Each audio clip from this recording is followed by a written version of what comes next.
curvature of the Earth horizon model of science. How many of you think that the flat Earth model doesn't make sense because the sun would never rise and set, but instead be visible 24 hours a day?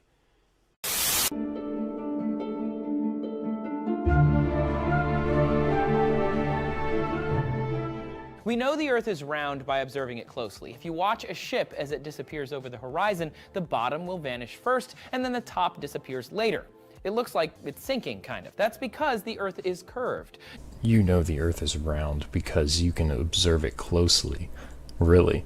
Yet when people start really looking into this and they start observing it closely and they don't see any curve, then they'll go and say, oh, well, it's too subtle to see, even when you observe it closely. Yeah, okay. But somehow you can notice it when a ship goes off in the horizon just a few miles away. Something like 30 odd miles. It's really nothing in the grand scheme of things. And you can see it going over a curve there. Yet, when you look at something that's 30 miles away, you don't see it go over a curve. You can still see the whole building. Alright, okay. One of the most commonly used yet completely false assumptions of proof that we live on a globe is watching ships disappear from the hull up as they go off over the horizon. You may have heard people claiming that roads and rows of pylons appearing to bend down towards the horizon in the distance are also proof of curvature.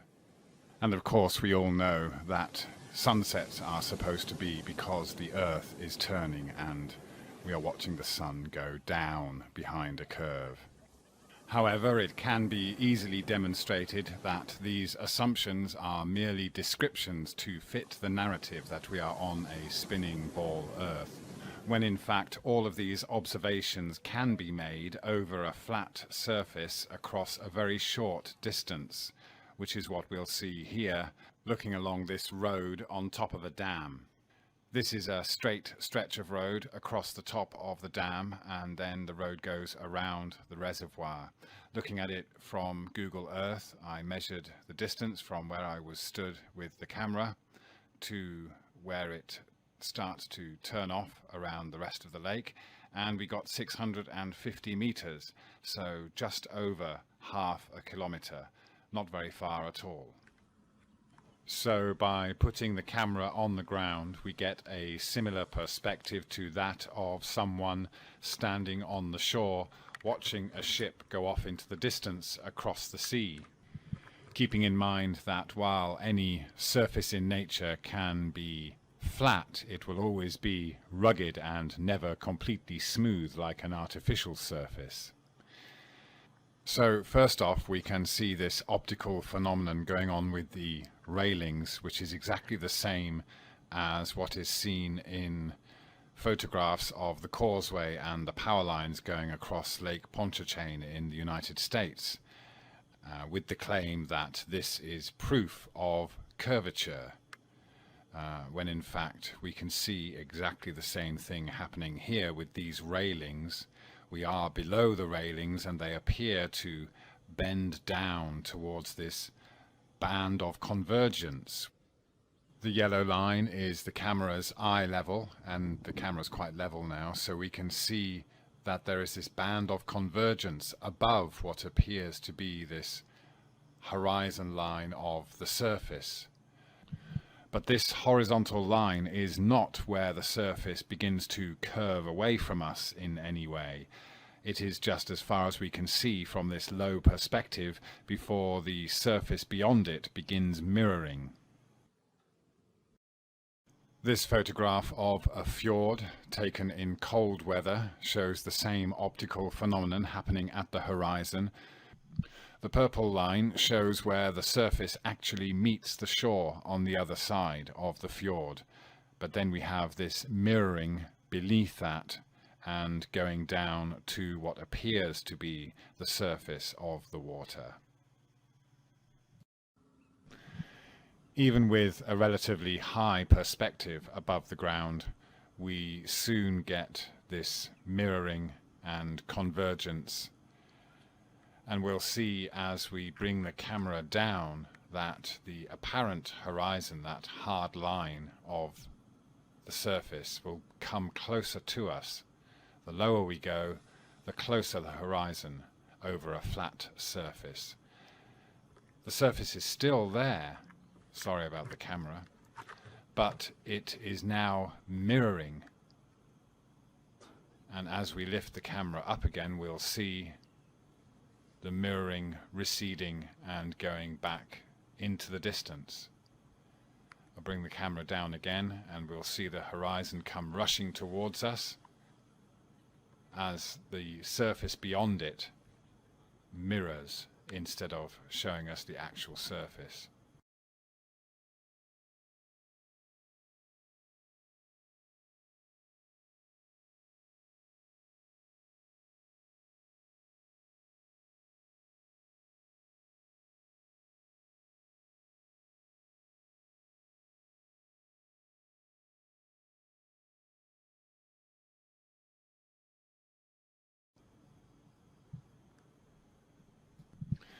This is why some people will claim that there is a drop in the horizon over distances and that the surface does not appear to rise to eye level, when in fact it does, and the horizon is always at eye level at any height.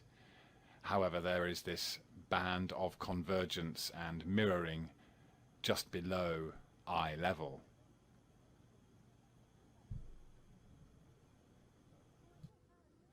So when we look across a vast ocean or across a blanket of clouds from high above, we eventually see this convergence, but there is no background color like there is here with the trees.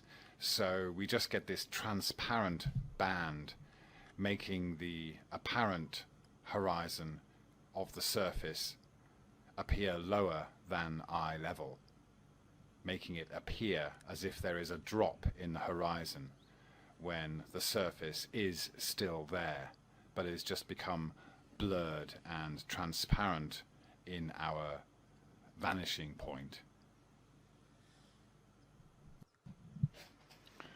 So again, as we bring the camera down, we can see here that the horizon gets closer across this flat surface, and everything beyond it becomes swallowed up in this mirroring and convergence.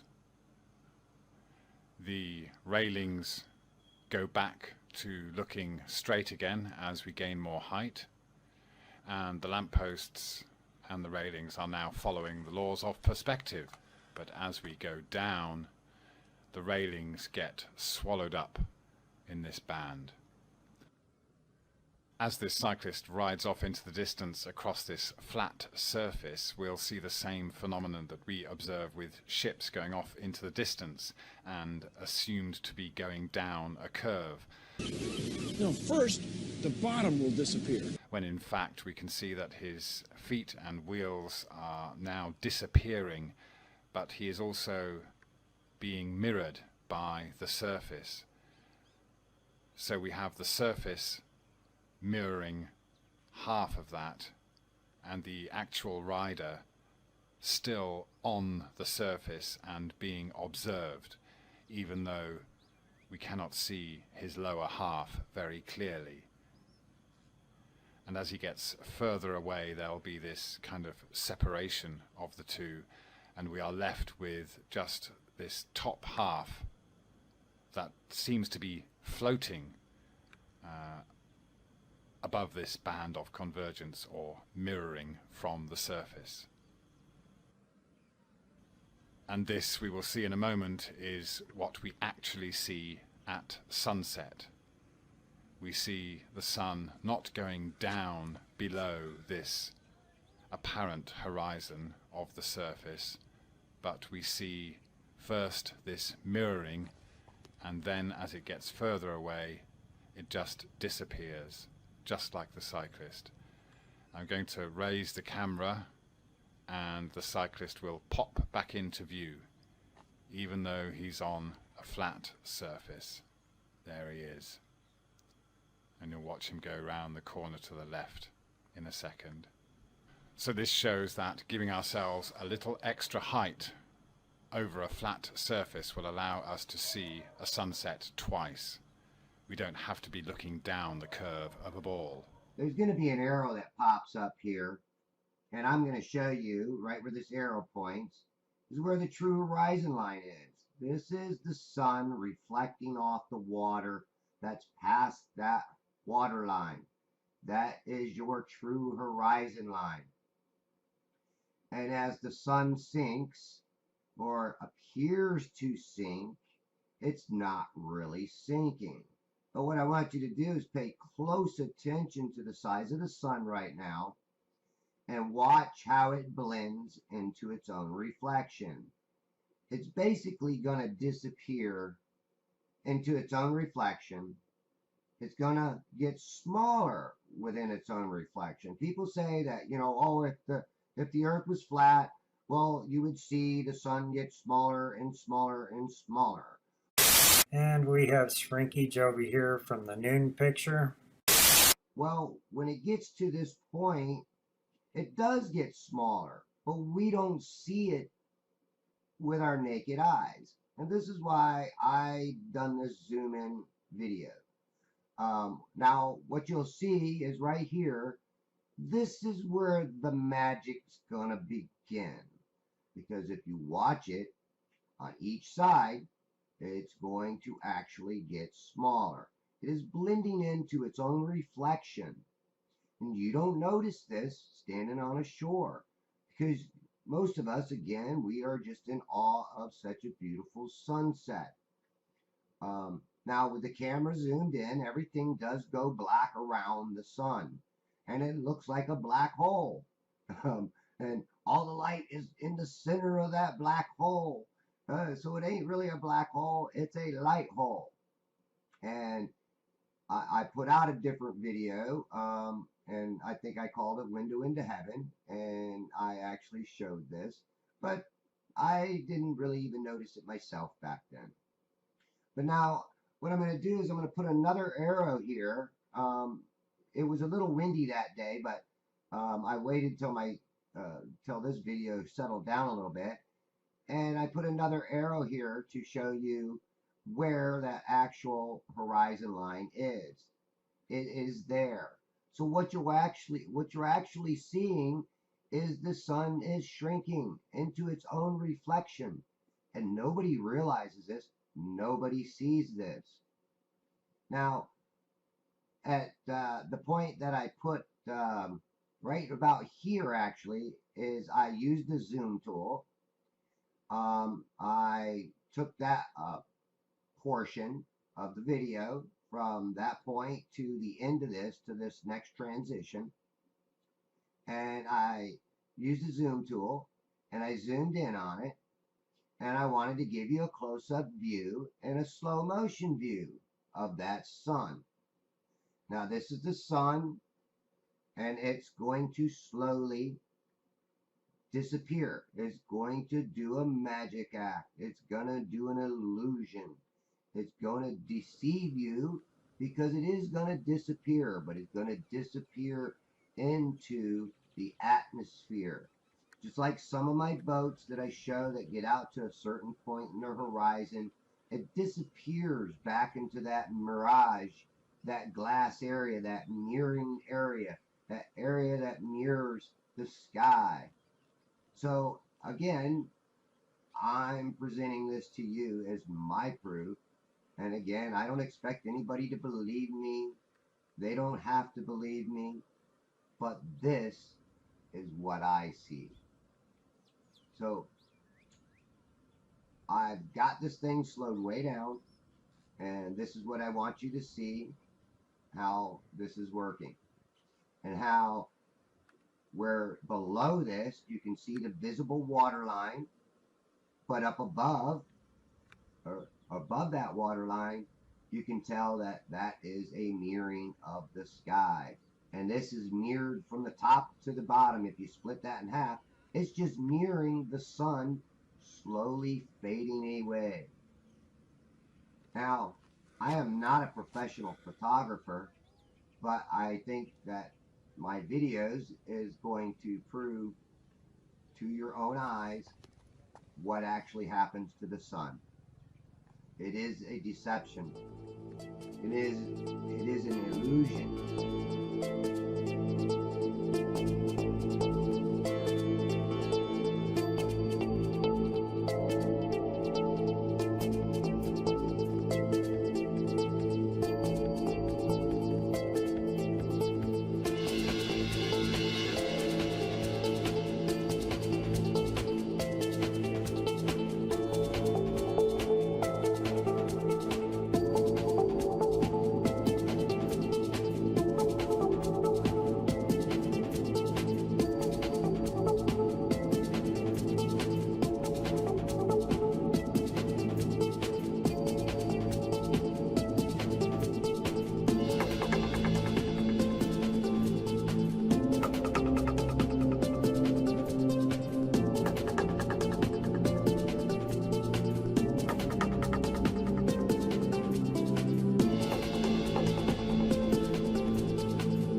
First, the bottom will disappear.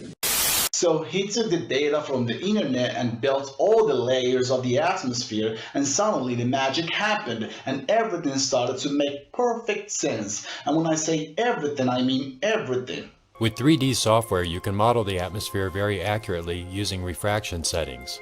We're not talking about drawing it and making it visible, we're talking about drawing the layers with their real effects on sunlight.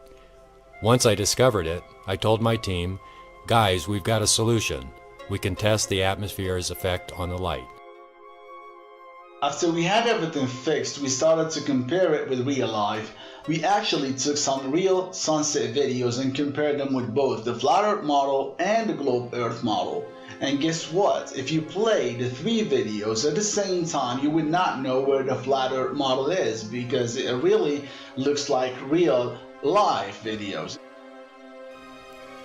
Many scientists think that the flat earth model can't work because it can't represent sunrise and sunset. What are they going to say after studying this proof? Is it going to make sense to some of them now? They can't ignore the atmosphere, and all we did to make the flat earth model work was add the atmosphere exactly how science represents it. The sun is directly overhead, the refraction is near zero, but you still can't say where the sun actually is. As the sun travels towards the west, the atmosphere creates an image of it for every eye. So anyone who looks at the sun from the same angle as you, but from a different city, will see the apparent sun in a different position. But no one can see the sun in its real position. So if you try to triangulate the sun, you will never get the exact distance. This is like trying to triangulate a rainbow. Most people do not realize that the air is not transparent. We will use transparent sheets for our example. Also, we will use lighting gels for the water and lower water line. This will simulate the horizon the way it is on Earth. Each sheet should represent several miles. The key people need to understand is that the horizon you see is not the exact horizon. If there was no air, no water, or anything else, the horizon would be lower on a perfectly flat plane. People misuse the word vanishing point and perspective in the flat earth movement, and here I will prove how it works. The first concept is air density. Have you ever driven on a foggy day? You can't see 2 feet in front of you sometimes. Or take this example of the Chicago skyline from what should have been an impossible 40 miles away. Some people ask why the buildings are cut off, but isn't it obvious? Here you can see a cloud of air. What they should have asked themselves is, why can you see the buildings at all if the earth is not flat? Now, what is very important to understand is, air compounds. Every mile, there is more air to look through. This forms a gradient. When we put several sheets of clear plastic in front of the other, they form a wall that you cannot see through. The atmosphere is filled with oxygen, zinc, carbon, hydrogen, and many other chemicals that forms a wall of density. Let's watch the experiment in action. As you can see, the sun gets cut off from the bottom first. But that's not all. There's many things to discover in this experiment. First of all, you can see the light shrink around the sun as it sets. This is exactly what we see in real life. When the sun sets in our experiment, we see a color change, just like real sunsets. One major difference in our experiment is it's on a small scale and it's low budget. The advantage is you can do this yourself at home. We will now compare to the horizon you see daily, but before we do, we want you first to understand perspective. As you can see, things that move to the horizon get smaller and lower. However, the appearance that they are getting lower is just perspective. You prove this by looking at a long hallway. The altitude of every light in the hallway is the same, right? Some people think in the flat Earth that when things hit the horizon they diverge due to optics. And although that's a very interesting idea, we're only working with logical things that we can prove in an experiment. With air density, you can prove sunsets without fancy diverging lines, however true they may be. You can see in our experiment we have lower atmosphere, middle atmosphere, and high atmosphere. Did you know that the air gets thinner as you get higher? This is because of buoyancy. You see things that are less dense separate from things of greater density. This is why clouds float, this is why helium balloons rise. This forms a vertical gradient and gives us a horizontal and vertical air gradient. In fact, the speed at how fast things fall depends entirely on buoyancy. If you drop an item in the water, it falls much slower than in low altitude air. If you fall from a high altitude, you fall faster. When you jump from air into water, you fall fast and then slow. Now we combine all three ideas, and you will get this. Right at the horizon there is a 10 to 20 mile high wall of air. The wall of air depends on weather. Remember, it's a vertical and horizontal gradient. Think of it like a diagonal wall or a ramp to heaven. On high humidity, the wall will be closer. On low humidity, the wall will be further, sometimes hundreds of miles. The air compounds. Well, let's just say the sun sets beyond that wall. It goes behind it. Remember how we said that the further things go, the smaller and lower they appear? Well, right at the horizon, an extremely thin line represented here is the vanishing point. This is about a 10 to 20 mile high wall of air. Also, remember there's clouds as well blocking you in the way. Remember the buoyancy idea? Well, the high altitude air is thinner, so the wall is a little bit further. This is why the sun changes colors before it sets on a clear day. It gets blocked by the buoyant air, and then its bottom is cut off by the heavier air. Now you might be thinking, can a 10 to 20 mile high wall of air seriously block the sun when it's thousands of miles away? Well, of course, and here's a diagram of exactly what you're experiencing. You can see the observer and a line drawn to the horizon. The sun gets cut off when it's thousands of miles away. This isn't to scale, but you get the idea. You can even do the math for this if you like. Draw a triangle, imagine the horizon line vanishing point is about 50 to 100 miles away. Then you will see, even if the sun is high, it will fall into the horizon. In our experiment, what you won't see is how dramatic of an effect the air has on the sun. It tends to dilate the sun's diameter. This is why when you see a sunset, it doesn't shrink as much as it should. It does shrink, but it also dilates. And if you film the sunset from a high and dry altitude, it'll shrink a lot more. Including if you watch sunset time lapses from airplanes, you'll see the sun shrink. I also want to take the opportunity to answer some very uneducated criticisms of the Flat Earth movement. People say, why can't you see New York from England? Well, you can answer them in a word. Air. Also, there's questions like, Why can't you see northern stars from the south? Again, air. Also, let's look at ships on the horizon with this refreshed perspective. What density also affects is the water line. Look at this diagram again.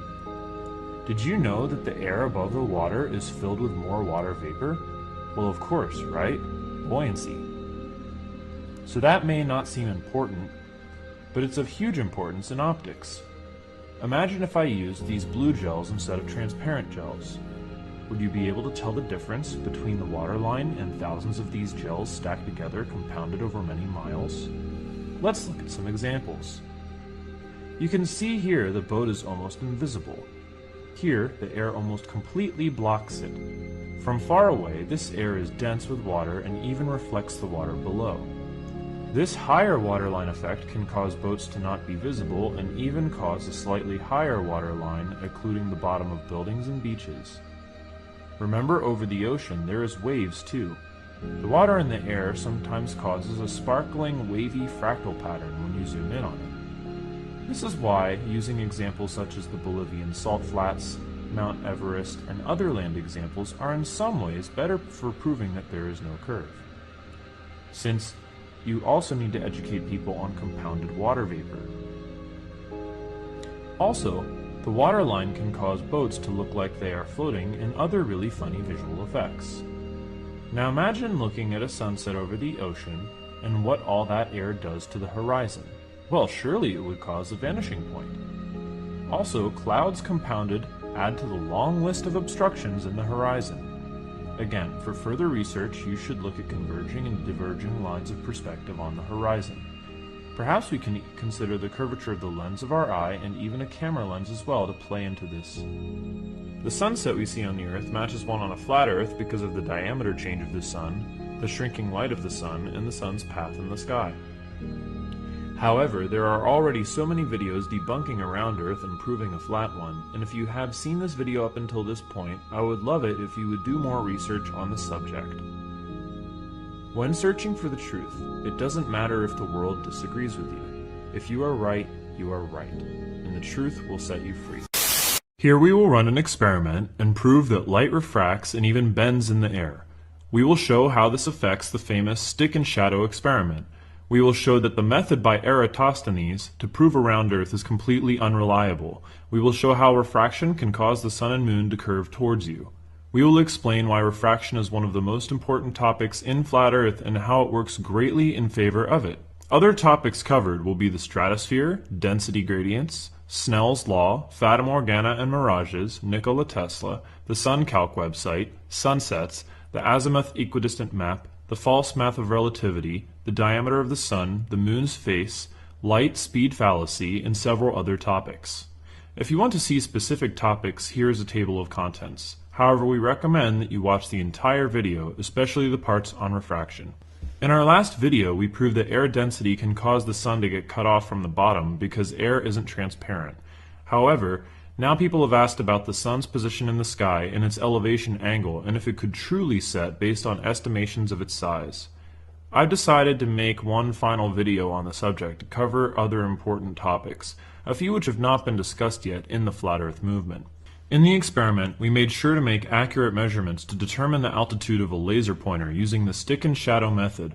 We simulate refraction in the atmosphere using a pail of water. Then we triangulate the difference in altitude. First, you can see the setup of this experiment so you can try it at home.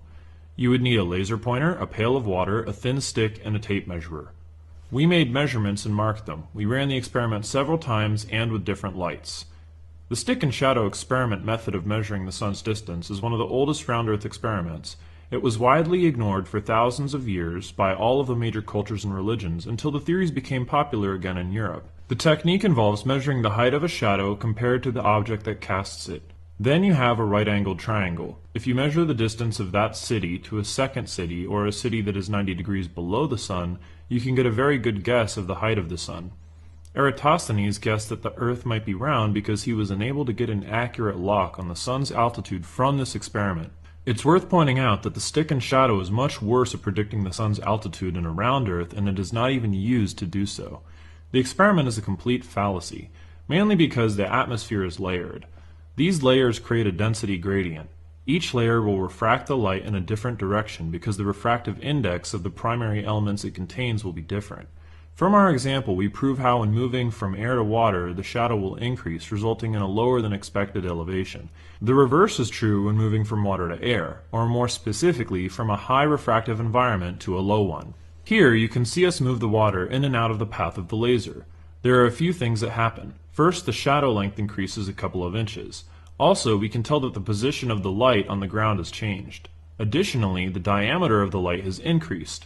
This works against around Earth, especially when they say they don't see an increase in the sun's diameter at sunset, mainly because the sun would pass through water and other refractive mediums and absolutely increase its appearance if their claim had any truth in it.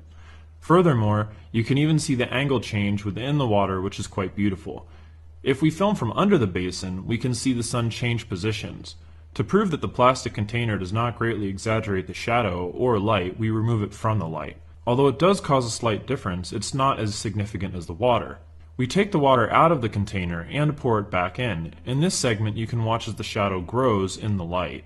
You can also watch the light change positions on the ground. And here, for comparative purposes, we shine a regular light on the stick. Here we show how the shape of the container, such as in the case of a cloud, can do the reverse and shrink the shadow, causing the appearance of a higher sun. We show side by side a ball of crystal and the round water container. At the conclusion of this experiment, we triangulated the values of the measurements to show the difference in altitude. The results are shown here. In a moment, we will teach you how to triangulate these. Many flat earthers say the sun is 3,000 miles up. It is unclear what experiment is used to know the true height of the sun. Our guess is no such experiment will exist anytime soon. In any case, this would mean a 25-degree elevation angle at sunset. Obviously, even with air density blocking the sun, that is hard to justify. It turns out that the sun and moon tend to set on the horizon at roughly 10,000 kilometers away from the observer. If the stick and shadow experiment changed due to atmosphere, the question remains, in which direction does it change? And how does this affect both models? First of all, for every question we answer, there will always be two new questions. We are all on the search for truth. With the exception of the enemies of truth, of course. The question you need to ask yourself is, what model has greater margin of error? A flat Earth or a round one? In the game of pool, the longer the shot, the more difficult it is to make. If you are going to claim the sun is 93 million miles away, even the slightest change in angle of elevation will debunk your model. Let me introduce you to the absolute beauty of refraction. In this video, you can see how light bends in water. In our experiment, the angle was straight, but what's happening here? Why is light bending? Well, the best part is you can repeat this experiment at home. You just need a pail of water, some sugar, and a laser pointer. In our last video, we discussed buoyancy. Well, the sugar dissolves in the water and then goes to the bottom of the pail. To make the experiment even more fun, try adding different dyes or even try adding oil. You can see in each medium the light's angle will do something completely different. This is what is called a density gradient. Our atmosphere is a giant density gradient. It is filled with many different chemicals. The troposphere contains a lot of water. Humidity can be 30 to 70%. The lower atmosphere is mostly nitrogen and oxygen. It also includes argon, helium, hydrogen, methane, and many other chemicals. There is other levels of the atmosphere, unfortunately off limits to citizens. The highest unmanned balloon a citizen has launched into the sky was 53 kilometers. Because of buoyancy, helium and hydrogen rise. Therefore, there is a tremendous amount of those elements in the stratosphere. There is the ozone layer filled with O3, oxygen, and there is the magnetosphere. The magnetosphere can ionize the air, and obviously a magnet can have a profound effect on light. This effect is called the Faraday effect. It's where the polarization of light is rotated while it travels through transparent materials. There are many lab experiments to show electromagnetic effects on light. Also, this is a field that requires a lot more study. Some scientists say that magnets don't affect light, but consider that light is moving at extreme speeds. So a single magnet may not be too noticeable. However, a giant magnetic field, such as the Earth's field, can certainly affect light. As you can see, buoyancy absolutely must separate the elements of greater densities. This means that NASA is clearly not telling us the truth about the elements contained in the stratosphere, and they are probably not telling the truth about the air pressure there either. When hydrogen and helium rise, they obviously do not disappear. No, they settle at the top and they stay there. It is almost unbelievable to say that nitrogen is the most common element in the sky when there is so much helium and hydrogen rising, not to mention other combinations thereof. Take a look at our buoyancy diagram. This is what we call a density gradient. The cutoff lines are actually pretty clear. Let's take a look at a density gradient in a laboratory. Here we can see that the light is bent downwards and then it is bent upwards. In fact, they even split the beam of light and recombine it later. Pretty amazing, right? Still not convinced? Take a look at this clip from the North Pole sun mirage. They see the sun during a time of the year where it should have been impossible. It may be due to the magnetic pole or some other refractive phenomenon. There have been many experiments to show how light can bend up or down in our atmosphere. Over the water, it would be more probable that light bends downwards very slightly near the ocean line as light descends. This is because, as you get closer to the water, the amount of water particles increase. This increase in density causes light to go from a refractive medium to an even more refractive medium. This is called Snell's law. This could add to the list of possible causes for cities to get cut off at the bottom over the water line. What's cool about Snell's law is when you send light back angled up from the water, the light can actually bend upwards. This has been seen in different flat earth laser tests. The experimenter has to be extremely careful to keep the laser as straight as possible, and over several miles that becomes almost impossible. Imagine shooting a pool ball into a hole 10 miles away. Snell's law is basically an equation that is used for calculating the change in angle of light as it passes from one medium to another, so we can mathematically compute and guess how much light might bend in each medium. Let's take a look at a refraction simulator online. First, you can calculate light going from air into water, like in the case of a city. Remember, the city is on land, so the water density is lower there. As you can see, the lower the altitude of light projection, the more the light falls when it hits the water. As you can see, the sharper the angle of the light, the more the light falls when it hits the water. This works in favor of a flat Earth in any case, because a city skyline would have more trouble curving over the horizon when moving from air to water because it refracts light downward slightly. However, if you are in the ocean and you shine light upwards, the reverse happens. Let's take a look at what happens when we go from water to air. Amazing, right? The broader the angle of the light source, the less it refracts. Although in our atmosphere these changes are subtle, they are significant over many miles. Let's take a look at this site here. They sort some elements by their refractive index. Notice that there are still tons of materials not on this list, and they do state that the numbers need to be verified, but this is a great reference. So we can see that hydrogen is 4 times more refractive than helium, and lucky for us, hydrogen is more buoyant. So for the 300 or more miles of atmosphere, depending on how high you guess the sun to be, light will travel significant distances bent upwards towards the observer. Extreme heat or cold from the sun can certainly forge elements, such as helium hydride or even stranger elements. It's fair to say, unless parts of space reach negative 300 degrees, we will probably not see liquid hydrogen. However, on the internet, people seem to say in some cases atmosphere is extremely cold. It creates an inversion layer, supposedly. Maybe it just depends on where the sun is. It has been estimated that there is helium hydride in the stratosphere, however. Now, if we consider that hydrogen is above helium, this element will form a nice little lens compounding the amount of refraction that the light experiences. Even a thin layer would be significant. Imagine the light passing through hundreds of tiny little lenses. In order for helium hydride to exist, it must be in an excited state, and I think the tremendous heat of the stratosphere would be a good catalyst for this. I would like to see some experiments done with refractivity of exotic materials like these. I expect it to be significant. You see, an element on its own is not even close to the refractive index of a combined element, and the direction of refractivity may indeed change depending on the combination. For example, water is significantly more refractive than hydrogen or oxygen on their own. Why the dramatic change? Because the elements form a little lens. Let's take a look at the periodic table sorted by density. Using this, we can know how some of the elements will be ordered in the atmosphere and what direction light will bend for each layer. But don't let that dominate your calculations, because what matters is the amount of miles light will travel at the angle before crossing into the next medium. Also, it matters greatly the different materials in the atmosphere. Do not limit your bias to elements only. Refraction increases dramatically when you combine elements. For example, how does ozone affect and refract light, and how thick is the layer? Don't count on government space agencies for honest statistics here. For example, when light goes from helium to lithium, lithium is only 0.23 refractivity, and helium is more than 4 times more refractive. So again, light refracts upwards, and quite significantly. Lithium passes to argon, and light will refract downwards, and it will go down again from argon to nitrogen, and then again slightly from nitrogen to oxygen. However, a big change will happen when light passes through the water in the upper atmosphere to air, which will refract light upwards again. It's hard to say how much argon or lithium is in the atmosphere, however. Ionized particles need to be considered too, and particles such as dihydrogen, dioxygen, and so forth. It's no surprise that people see sundogs and other anomalies in the sky. If you consider that dihydrogen might exist in the hydrogen layer of the atmosphere, then when moving into helium, the refraction angle will be very significant. Light will bend for potentially hundreds of miles up towards the observer. One quick note before we proceed. Explaining our world is not easy. We realize that there will be some debate over how much light is refracted, at what point light refracts up or down, whether or not there is a dome, and so forth. We are not trying to add to the list of theories. We are simply pointing out a scientific fact that absolutely 100% must be discussed.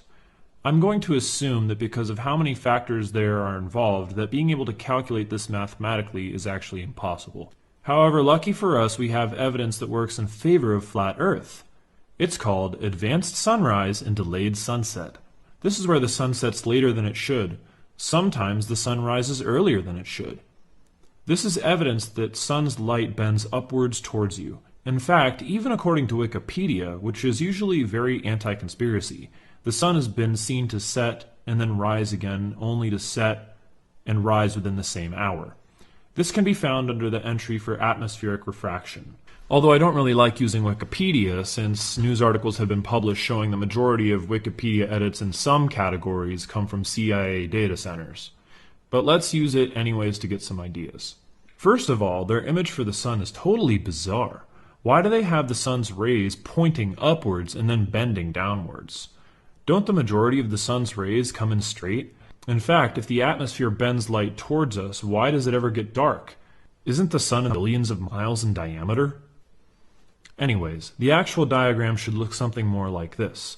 Here the light comes in straight and bends up, just like we calculated. First off, it says astronomers will never shoot a star 20 degrees below the horizon because of refraction. Then it says that refraction is caused by the temperature gradient, the temperature, pressure, and humidity. This is extremely interesting. Did they forget the refractive index? We just got finished looking at refractive indices, and they ignore it. But they add some useful information, temperature. This is a huge factor in refraction. You see that the atmosphere gets extremely cold in some places and extremely hot in others. You will see how much this matters in a moment. Here they say something else. They say, when the bottom of the sun touches the horizon, its true altitude is negative. Did you see that? That means it shouldn't even be there. And since they are assuming a curved Earth, imagine if they assumed a flat Earth. That would really change all of their calculations. It then talks about an example once of how the sun set only to rise again an hour later. That's right, an hour later. And then it set an hour after that. And then it rose and then set again within the next 20 minutes. This is a classic example of advanced sunrise and sunset.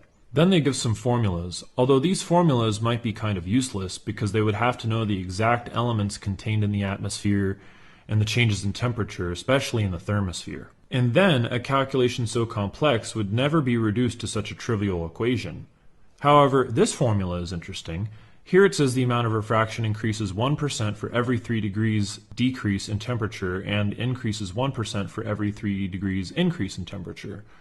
How these were arrived at is not really clear. It looks like they base this off of the previous equations and more assumptions. The numbers seem way too linear, but if this is true, then the extreme cold or heat would dramatically change refraction. Is there an experiment we can do at home to prove this equation? Probably not, and I'm sure it wouldn't really give us any help on the extreme heat of the sun and how it affects things. After all, on a hot day over the road, light starts bending all over the place. We can probably just relate this to pressure and density. Cold air is more compact with more molecules, and hot air disperses with less density. So that affects the density gradient. This is why hot air balloons rise. They say you can see certain dispersed wavelengths with a refraction corrector, which is a rotating prism. But I doubt this would work over long distances because that light could easily be blocked and reflected. Also, the refraction of light makes the calculation of stellar parallax completely impossible, especially on the ground. In fact, Refraction pretty much debunks the idea that stars are traveling up to 1 billion light years to reach us. The probability that light would be refracted, curved, and generally moved all over the place, it may as well be 100%, since they're saying that there are stars that are quintillions and septillions of miles away. Even a change in a trillionth of 1 degree would cause the light to miss the Earth completely. At the very least, you would see stars disappear for a little while to reappear again. Have you ever watched a light moving in water? Notice how it bounces all over the place? It's convenient for NASA that they'll tell you that space is just infinite miles of vacuum, even though they've really never been out there. This is probably another reason they tell you the galaxy and solar system are flat, to avoid the amount of protests they would get otherwise. Also, if astronomers avoid filming stars 20 degrees above the horizon because of refraction, that alone is enough to prove to you that their calculations of parallax are not scientific or reliable. If you triangulate a 10,000 kilometer sunset at 300 miles high to the ends of the stratosphere, we get a 2 to 3 degree angle of sunset. This certainly makes the sun easier to block with air. In fact, anything within 10 degrees is worth discussing.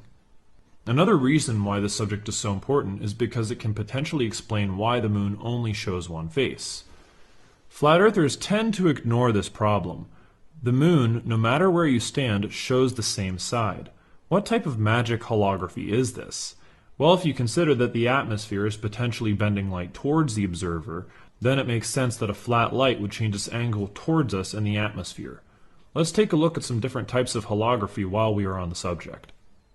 Here you can see a coin appear on top of a cylindrical base. No matter what perspective you view the mirror, it looks like the coin is sitting on top of the base. Try to grab it, it's not there. The trick is in the mirrors on the inside, a brilliant little design, like a cylindrical pepper's ghost. Of course, there are almost endless ways to design a system like this. Now let's take a look at lumographic lenses. These things are completely awesome. Depending on the angle that you view the lens, you can see a different image. This type of lens is an art form. And here is Castayer augmented reality glasses. They use 2 projectors and reflect them off of a retroreflective surface back to your eyes. Everyone sees a unique image. Anyone can make a pyramid hologram at home. Here I filmed a holographic moon myself using a simple pyramid made from my transparent sheets. For those people who theorize that there is a dome or firmament above us, whether it is made of ice or any other material, that could definitely reflect light back to the observer at various angles. In addition to reflected light, there is projected light. Light from a projector expands as it moves away from you. However, this also depends on the shape of the lens. A flat light source like a television screen would cause almost no increase in size as you move away from it. Perhaps this is why the moon and sun have a slightly round appearance. It would also be another possibility to explain why the sun does not shrink as much as people anticipate. Also, the further you are from the sun or moon, the sharper the angle is to them and the greater the refraction. Also, the more miles the light must travel through the thermosphere to reach you, and the more profound a small change in angle will be. Have you ever seen a moon set? Have you noticed that it almost always seems to move faster in the sky the last few moments as it descends? The sun seems to do the same thing. Right before sunset, it quickly drops a few degrees. Why? Finally, on this subject, we can see hundreds of examples of sundogs, double suns, double moons, and other things like this in the sky. It's hard to make sense of these sightings and decide which ones are valid. However, multiple suns is a pretty common occurrence. Also interesting is the alleged sighting of Rahu, which is a semi-translucent disk said to be the cause of eclipses. Something similar to this could cause the moon's phases. Or, considering that the sun and moon are constantly refracted, this introduces a wide new range of possibilities for the moon's phases. So let's check out a website called suncalc.org. Many flat earthers come to this site to attempt to measure the sun's height in the sky by triangulating elevation angles. First of all, how does SunCalc know the elevation angles? It doesn't. They guess them based on what they believe the curvature of the Earth to be. Although the angles have just been completely disproven, let's make some observations. If we use this site, we can find out that the sunset almost always happens at 10,000 kilometers away from the sun, or 6,200 miles. This means roughly the elevation angles the site gives you will go down 9 degrees for every 1,000 kilometers from 90 degrees dead center. You can test this yourself. There will be some variations. Let me show you how to calculate the sun's height in the sky. It's easy when you know how. I chose a city that was on the equator, with a 90-degree elevation angle to the sun and at sea level to make this very easy. Then I chose multiple cities at random. I will link my choices and results in the description. Now we measure the distance of our cities by using the longitude and latitude. I'm going to use Google Maps. However, before I proceed, there is one thing you must know and never forget. Google thinks the Earth is round, so that will cause distances of cities, especially at long distances, to be wrong.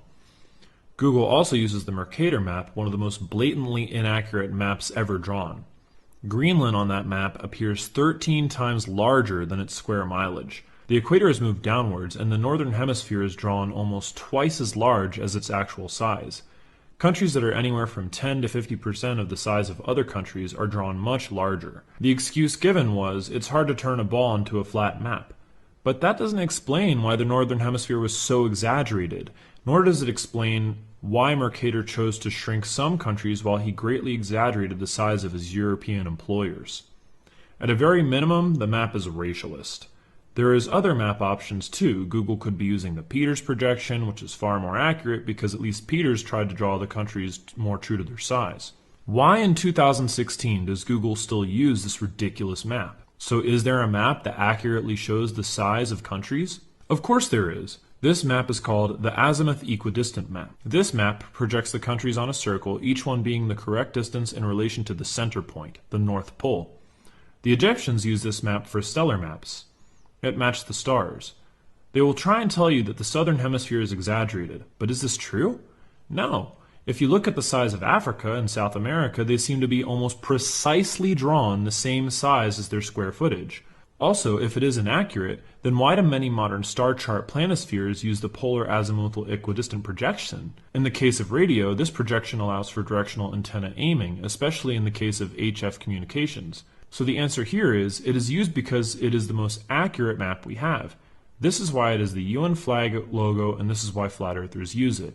Round earthers will argue that Australia is not in the right position, but it is. This is why you can calculate sunsets 10,000 kilometers away from Australia, and this is why the sun almost never appears south of Australia, and why the azimuthal equidistant map works for all telecommunications and projections. Another point here is you get 24-hour sunlight near the North Pole during the Arctic summer, but you never get this in the South Pole.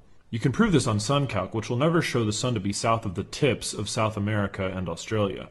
Also, there is one piece of footage that was claimed to be of an Antarctic summer, but that was debunked as fake. As for flights in the southern hemisphere, such as Qantas, Chile to Sydney, you can see a video of that flight, and the video shows it traveling over ice. It also shows the passenger speaking in Spanish, very frustrated that the GPS disappeared and stopped moving in the Pacific Ocean. Well, the GPS probably disappeared because they didn't want to show them where they were actually going. If you head west on a globe straight from Chile to Sydney, you would never detour south. So the only way you would see ice is if you traveled over the North Pole or nearby it, which is exactly what they did. There is almost no direct flights in the southern hemisphere. The ones that claim it are constantly delayed, or you have to phone in where they end up giving you a different flight with a stop, or they're extremely expensive and the sites usually list clearly incorrect flight times and hours and other confusing data on the sites. The reality is that there's almost no direct flights, and the ones that do exist could probably fly a little bit faster without the passengers knowing. There's already many videos on this subject. All flights mapped on the azimuthal equidistant map are almost always straight lines, because why would the pilot waste gas? On a round Earth Mercator map, impossible nonsensical detours are made. Okay, so when we have our distance, we can then find the height of the sun. So far, a few assumptions have been made. First, that the distance we have is 100% accurate, and second, that the elevation angle given by SunCalc matches the actual elevation angle at the day and time you are trying to measure it for both cities. The first city must be 90 degrees below, and the second city must be the exact distance, and you need to know its elevation angle. For now, let's just use SunCalc's numbers so you can see how it's done. After all, this is only to show you how to triangulate. We now have all the variables required to calculate height. We then go to a 90-degree triangle calculator. We enter the distance to the city below the sun, and we enter the angle of elevation, also called the altitude, and voila! We get the height of our sun. Now, this same method was used by the infamous Eratosthenes thousands of years ago using stick and shadow.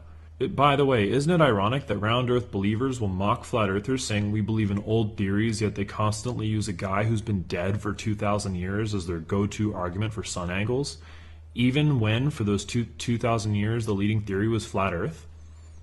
Round earth was only popular in European-ruled countries, and even then it was unproven and constantly debated. Only when there was the advent of radio and television and then NASA went to the moon did the world change its mind. Anyways, Eratosthenes used a stick and shadow method for measuring the height of the sun. However, he was unable to determine the height, so he assumed we were on a curve. You see, if the Earth is curved, you only need to know the angle of elevation, and not the sun's distance. Very convenient. We don't have to care anymore. You see, in a curved model, the sun can be anywhere along the same tangent as long as the diameter of the sun matches our perspective, because in this model, the sun's not moving relative to the Earth. Even though they say it zips along the universe at a zillion miles per hour, however, the problem it avoids solving, it creates hundreds more. For example, if you try to calculate the sun's distance using known cities with the assumption of a curve, you get some pretty ridiculous results ranging from 1 million to 100 million miles. Sometimes the stick will be pointing away from the sun and you won't be able to calculate it properly.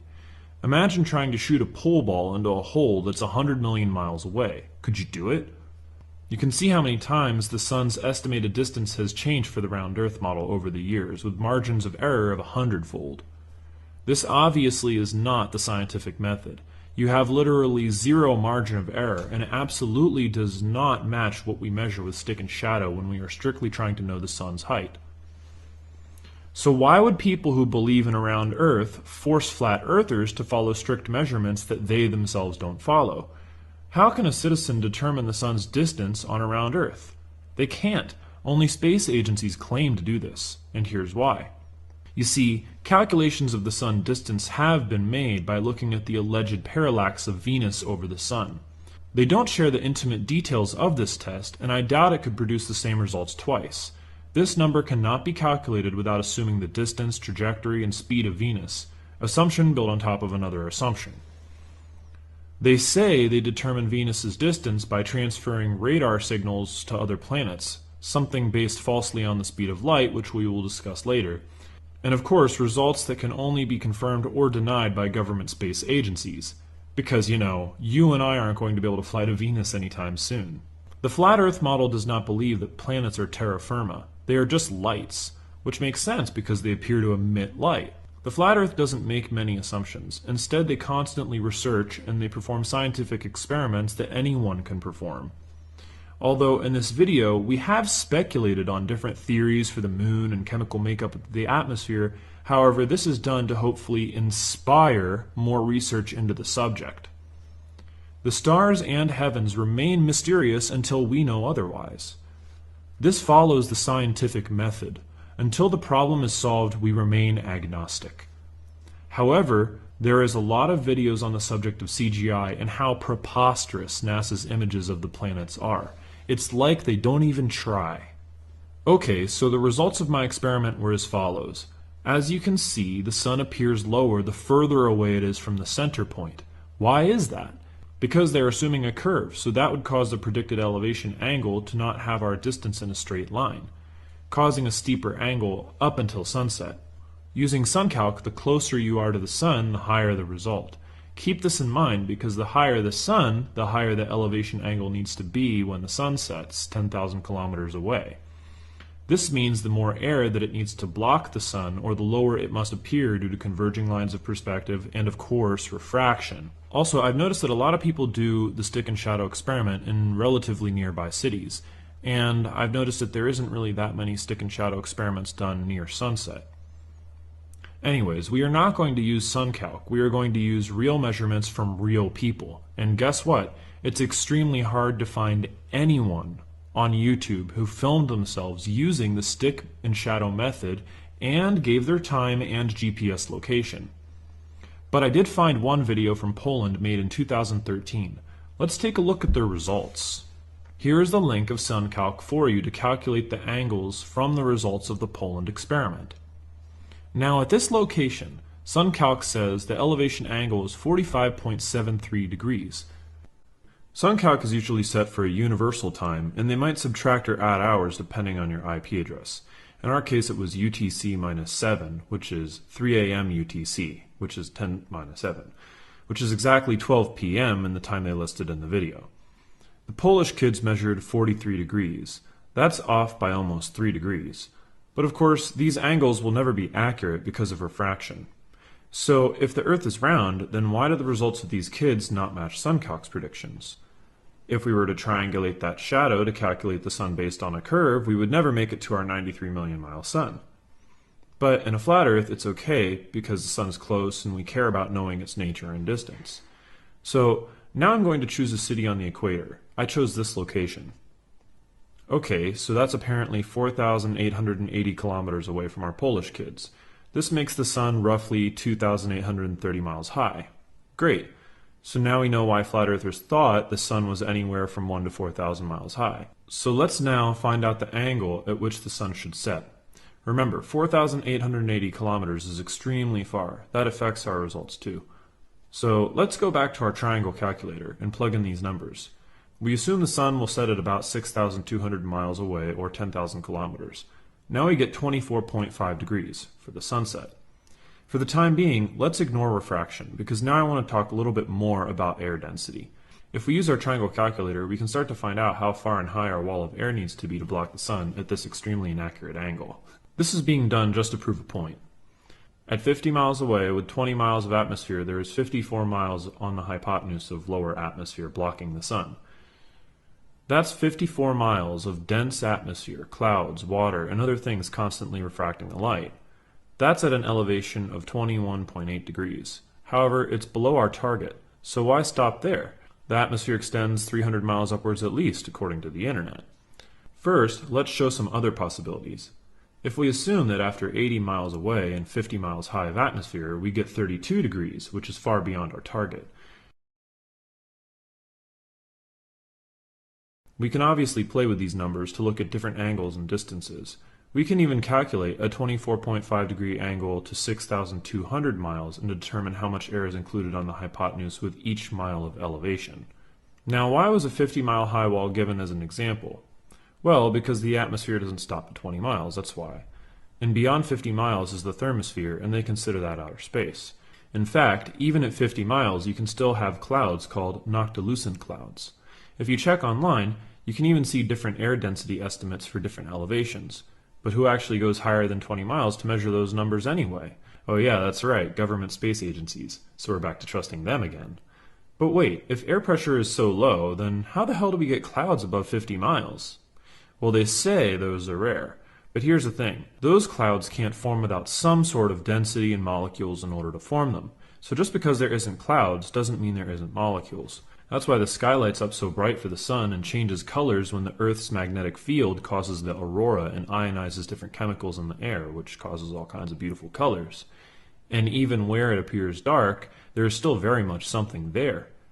The two most buoyant chemicals on the periodic table also happen to be ordered first, our old friends, helium and hydrogen. The world record for altitude in a balloon was 32 miles. That should tell you something, that the air in the balloon was not enough to blow up the container. Then it popped, of course. So, okay, apparently there is enough hydrogen up there to form clouds. Remember, things that are less buoyant are not necessarily less refractive. Everything depends on the element. Considering that, on a clear day we can see 50 miles ahead, but then we can't see through the clouds right above us. That means that the high altitude air can also be effective in blocking the sun. It depends entirely on the elements there, such as the makeup of a cloud. Considering they say the atmosphere stretches 300 miles up, and at only 30 degrees, you have to cross 600 miles of molecules on the hypotenuse. Look at this company, Air Swimmers, for example. They make these balloons that look like flying fish, and they just hover in the sky. How do they do it? Well, you find the perfect buoyant balance to the fish by adding and removing putty, and then you can get it to suspend in midair like a cloud, and then you propel it with its fin. Any balloon can be made to hover mid-air if the correct balance is found. This is most likely one method on how airships can find balance.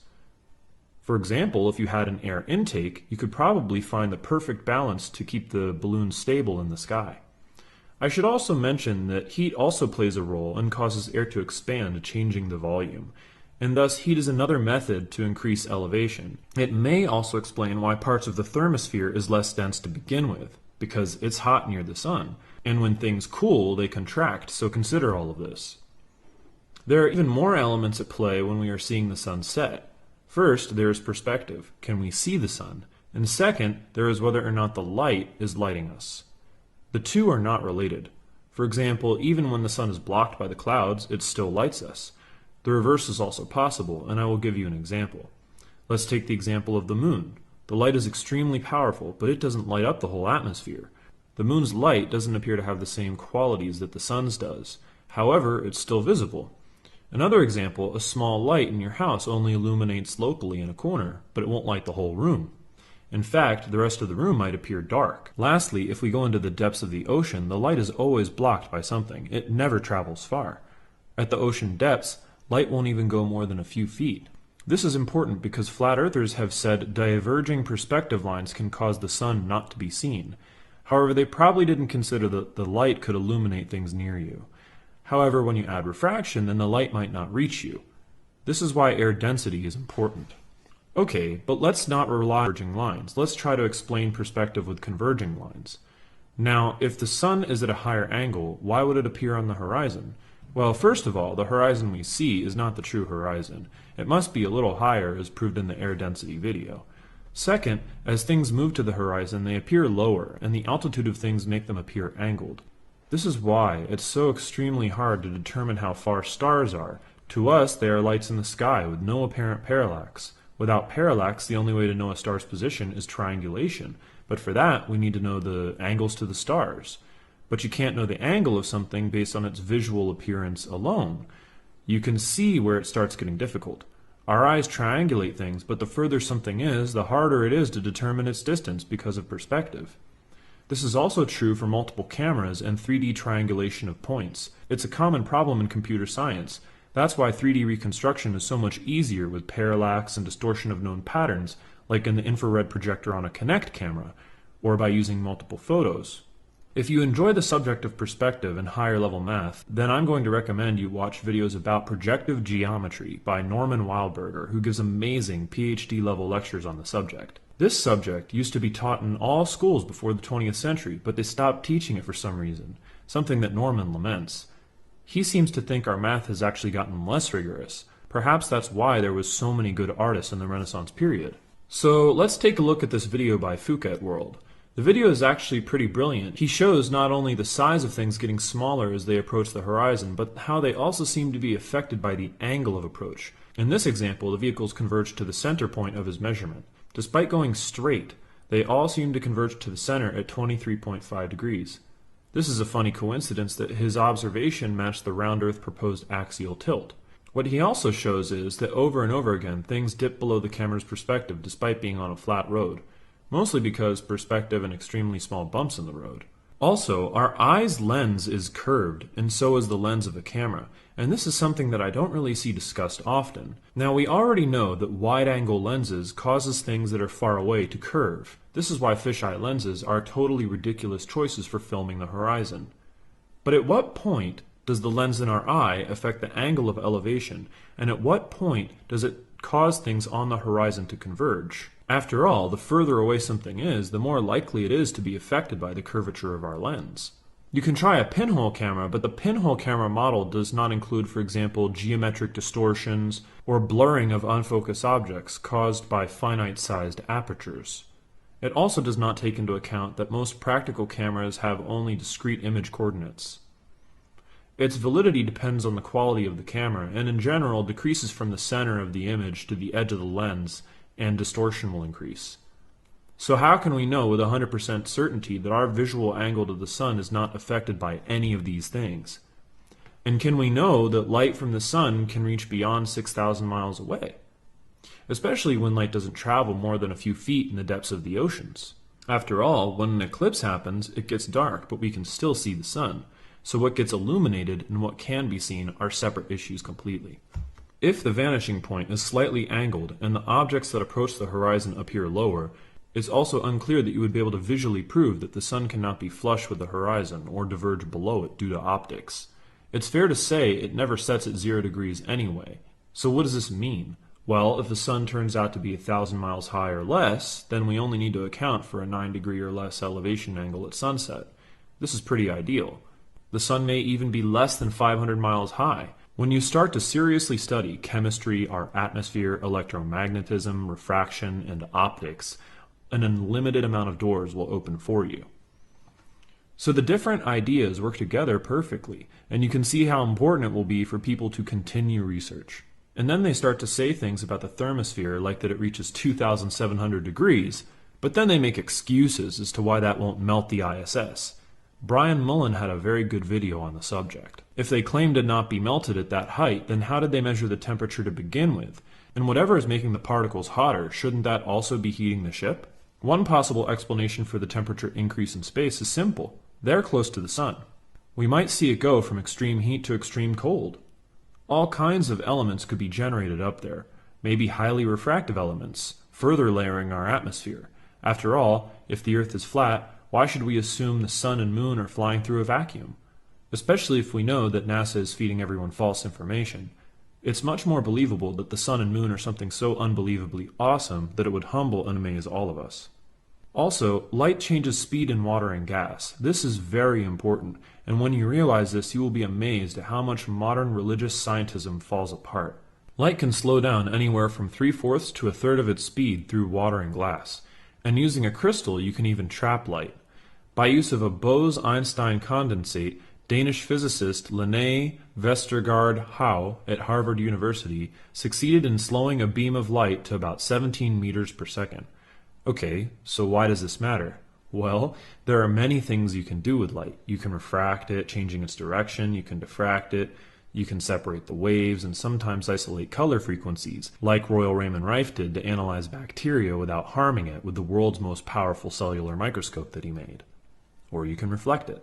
So this can be an important problem because modern scientists base all of their measurements on c, the speed of light, which they calculate in air.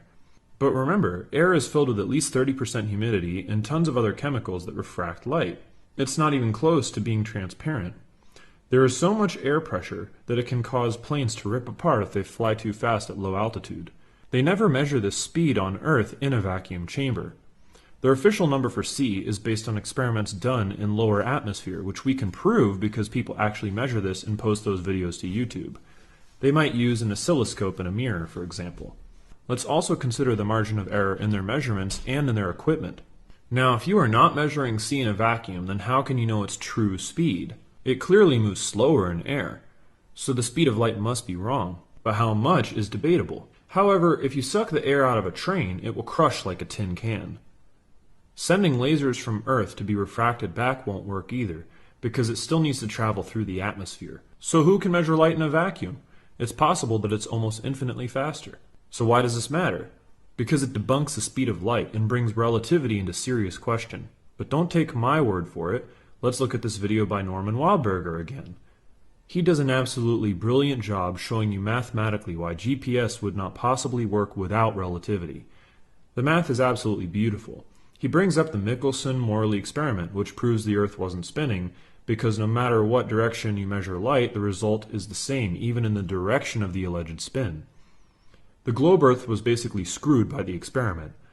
Norman starts talking about relativity in GPS at around 20 minutes. So the problem with satellites is they have to use atomic clocks and measure time extremely accurately.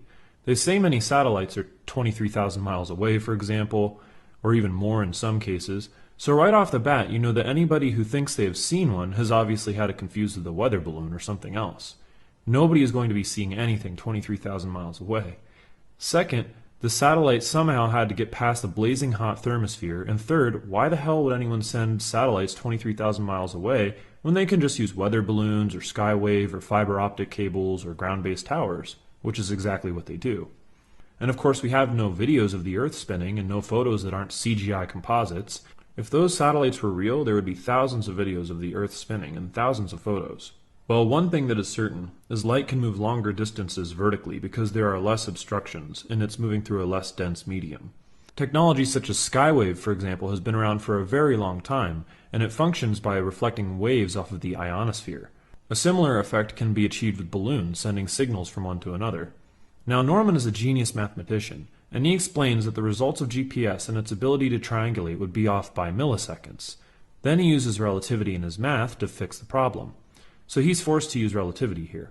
Relativity says that time slows down the faster you approach the speed of light, but only for you, the time traveler. So because the Michelson-Morley experiment didn't fit the globe model, and because their fake satellites would have latency, they decided that everything travels through time.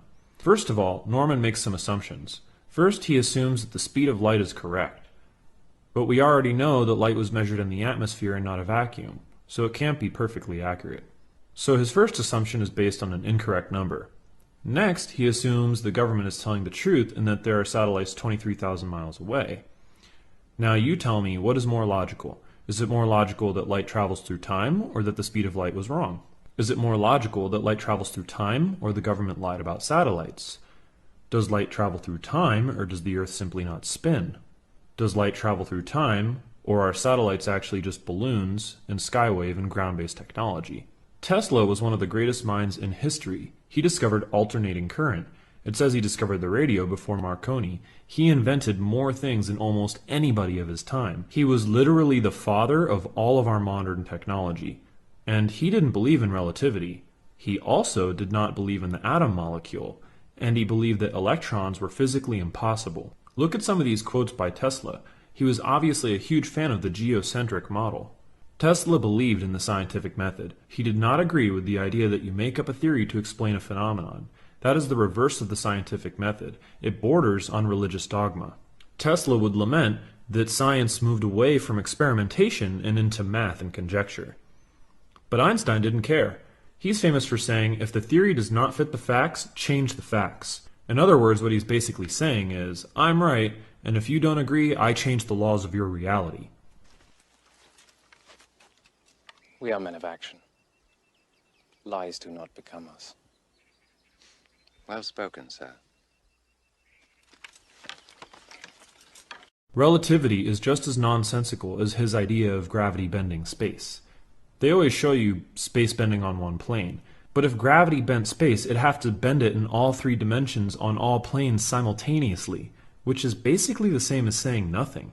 And they made Einstein the man of the century instead of Nikola Tesla or Mahatma Gandhi or somebody else.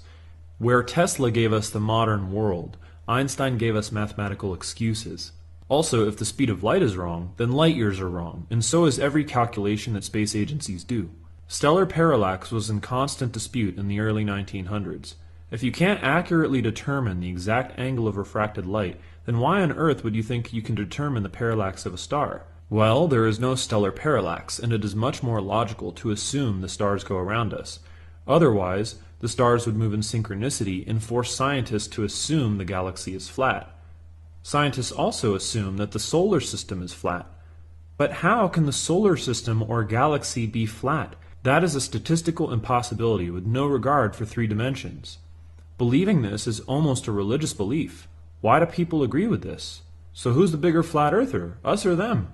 I have an idea. Don't assume the galaxy with its alleged zillions of stars is on a flat plane, and instead simply assume the Earth is flat, exactly as it appears. They never even give a satisfactory reason as to how they think the solar system became flat in three dimensions.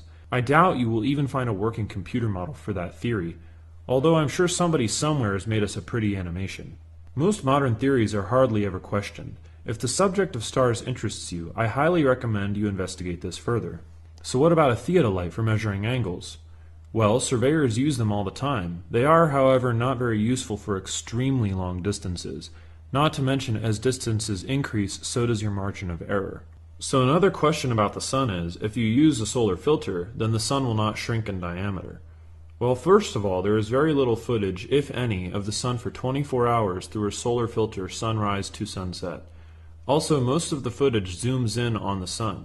This makes a continuous shot a lot harder. However, thanks again to Phuket World, who shot the sun through a solar filter, and he posted his results, and we do see a diameter change. However, round Earth believers give us their videos showing the size not changing. However, most of these videos are very short and thus inconclusive. So which one is it? I would like to see the Flat Earth researchers perform a 24-hour time-lapse with a solar filter and no zooming so the shot is continuous. Also, the atmosphere refracts the sun and it increases the diameter of it as it passes through air. The further the sun, the more air it'll pass through, and the more it won't shrink as much as we expect it to.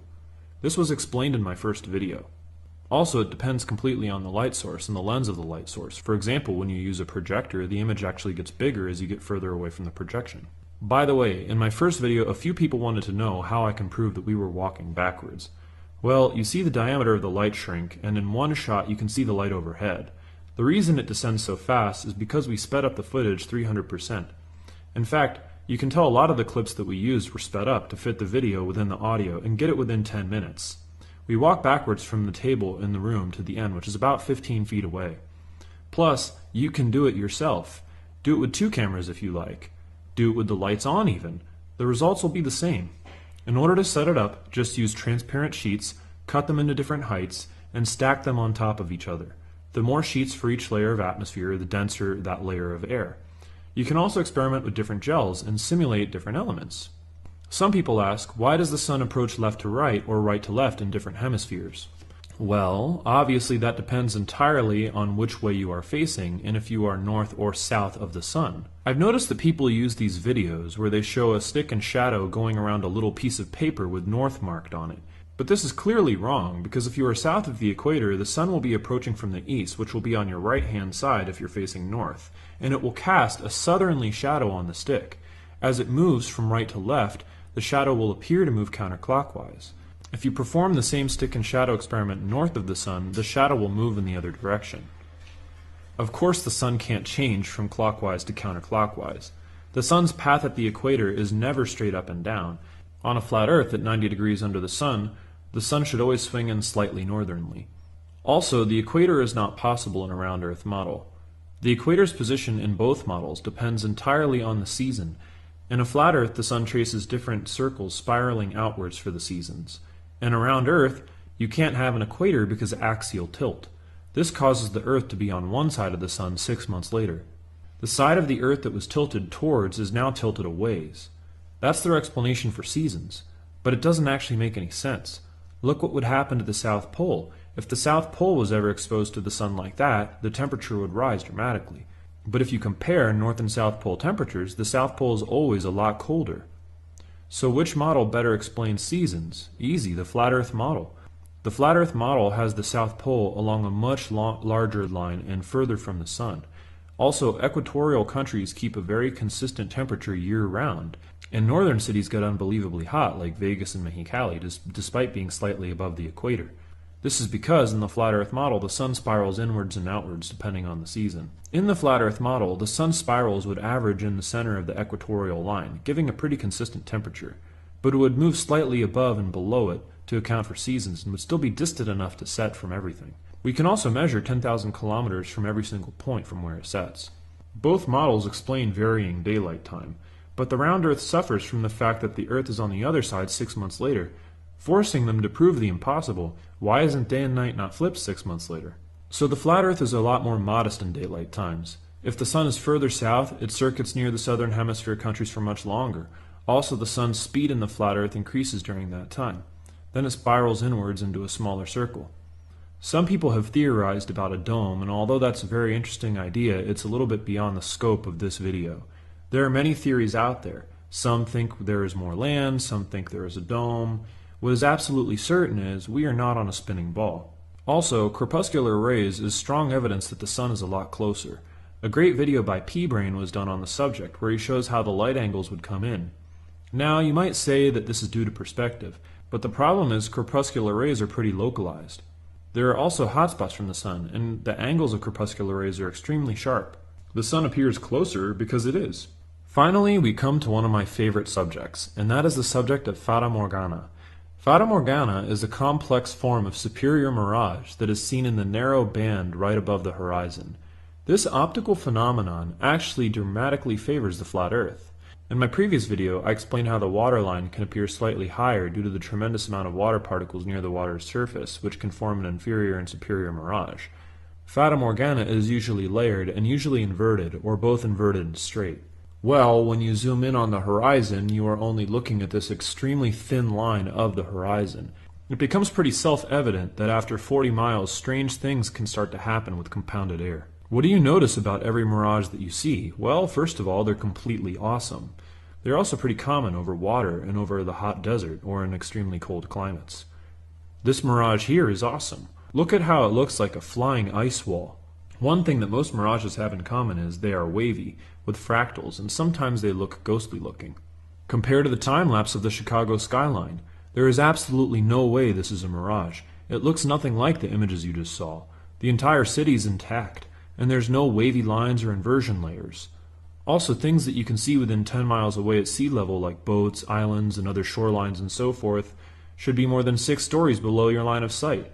These are daily occurrences. Go to the beach and prove it to yourself. And remember, it squares with each mile on a curve, so each mile becomes more and more impossible to explain on a ball and easier to explain on a flat plane. We can even see some things up to 100 miles away on a day with good clarity. So we can obviously tell the difference between what is and what is not a mirage. Look at this crazy mirage over the desert road. It looks like the road is a pool of water and the car drives into it and almost gets devoured by the light. Now, an inferior mirage usually causes the illusion to appear below, and a superior mirage usually causes the illusion to appear above. The superior mirage is usually considered a little more stable because cold air stays below on the horizon line. However, any air current or heat on the water from the sun will cause the heat to mix with it, and that's why they're extremely rare. Flat earthers avoid the subjects of mirage and refraction, but this should be their favorite subject. It usually works in their favor. Superior mirages are more common in northern climates over ice because there the air is cold enough to make the effect more probable. If inferior mirages and fata morgana are more common, then we can prove that the majority of mirages are actually unstable. This type of mirage is commonplace in the desert and over lakes. Inferior mirages are not stable. They will constantly shift and change forms. We have been told that mirages are more common near the horizon line. So if people are saying that the Chicago skyline is a mirage, then they must give examples of inverted cities and prove that this is a common and everyday occurrence. Also, because air density forms a gradient, it's unclear that a superior mirage would be able to happen to an entire city over a lake. And also, you can see the Chicago skyline any day you desire. The visibility in the time-lapse of the skyline is obviously due to clarity. When the clouds clear, it's visible. Also, this is just one of tens of thousands of examples. Any day you can visit the Bolivian salt flats or see mountain ranges or cities for miles. You can see other islands and boats on a daily basis. So if inferior mirages are more common, would it not be more reasonable to assume that it has an effect on the waterline, normally causing the waterline to appear slightly higher? And also consider the effect that our atmosphere has on light. When you study it, you will be amazed and your eyes will open and you will know the truth. So hopefully this video has been helpful. I'm going to attach a frequently asked questions to this, so researchers can make their own videos based on what they have learned here. This video is meant to be a very high-level analysis of the sun, angles, refractions, optics, and other things that have not been covered enough in the Flat Earth movement. It's an extremely advanced course in optics and light.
Wikipedia actually defines atmospheric refraction as the deviation of light or other electromagnetic waves from a straight line as it passes through the atmosphere due to the variation in air density as a function of altitude. So it's saying as the air it's closer to the ground, it's more dense.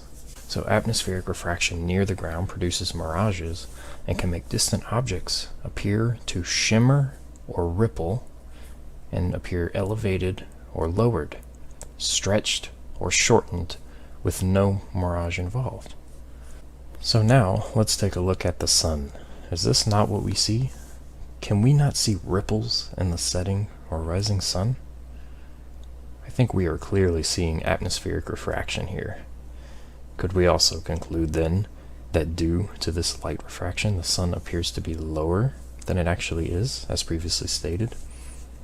Now people will argue that the flat earth theory must be wrong because if the sun were circling overhead, then it must get smaller and smaller until it ultimately disappears. This is essentially what happens though. But as the sun approaches this vanishing point, the light begins to distort and refract, making it appear to sink below the horizon. In some parts of the earth though, this refraction does not take place.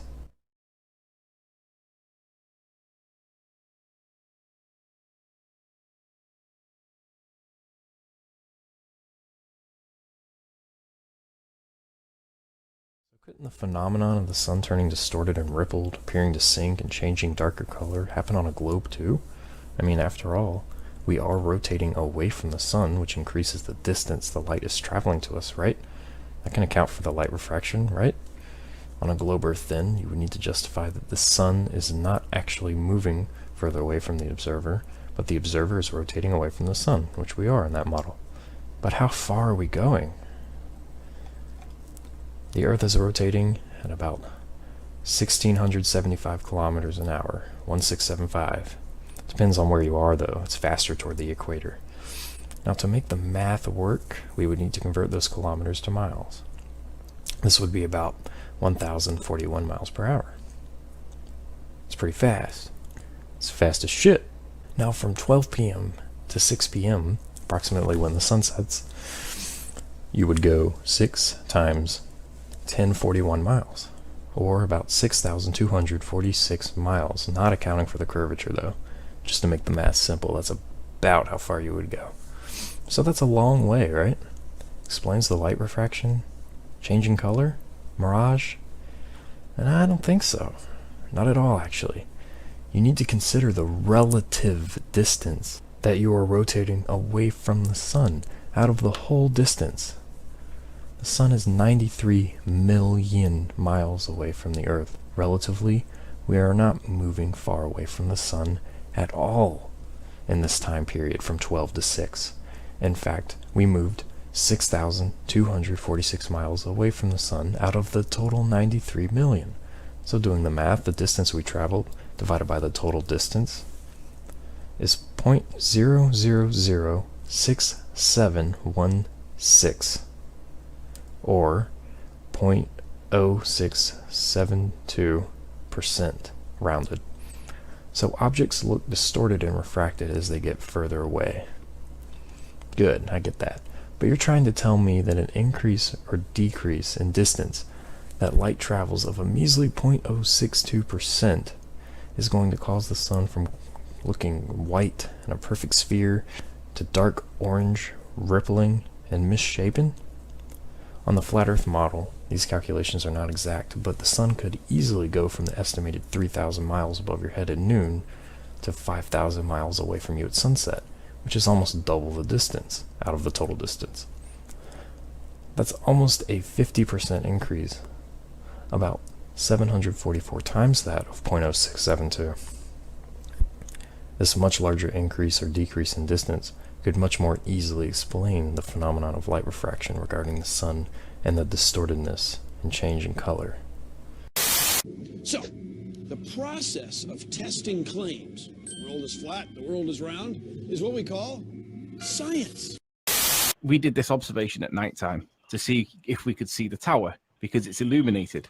Here's the tower from 30 miles away, and if I zoom in a little bit, the ballers argue that the evidence is inconclusive because we have on one side the tower, we have 2 dots, we have what is the roller coaster, and we have this glitter ball, which was hotly debated. Okay, now what we're supposed to see at this distance is this is, where's it gone? I'm looking for, it's been a while. There we go. This is what we're supposed to see according to Midwest magic refraction stuff. Oops. We're meant to see that. This is all that we should see of the Blackpool Tower, but when we actually go there, this is what we see. So there's the whole tower. Now, what I'm going to do with you to put this into perspective for those of you that are not familiar, I will, oops, that's a zoomed in picture. I will show you the shoreline, basically kind of similar to what the picture shows, just so that you can see it. All right, so this is the line of sight that we're on. Okay, there's the tower in the background. There's the roller coaster in the foreground. And if I zoom into the line of sight, this thing here is called the adrenaline rush. And it's either this post on this post or maybe this post. But in any event, these dots that are here is evidenced in these two dots here. So don't forget, Magic Mix said that the horizon is supposed to be up here somewhere, but we're seeing all down here. So these are like 100 feet tall. Standard refraction is based on 7/6 of the radius of the Earth, all right? And then underneath he says standard refraction is an approximation of the refraction expected under standard atmospheric conditions. And when you click the link, it don't talk about 7/6 of the circumference of the Earth. It talks about the continue. Here we go. Snell's law, right? Isn't that Snell's law? No, it doesn't even talk about Snell's. It doesn't even apply. This is why this is a problem, because in the explanation for, I need to actually go to the link.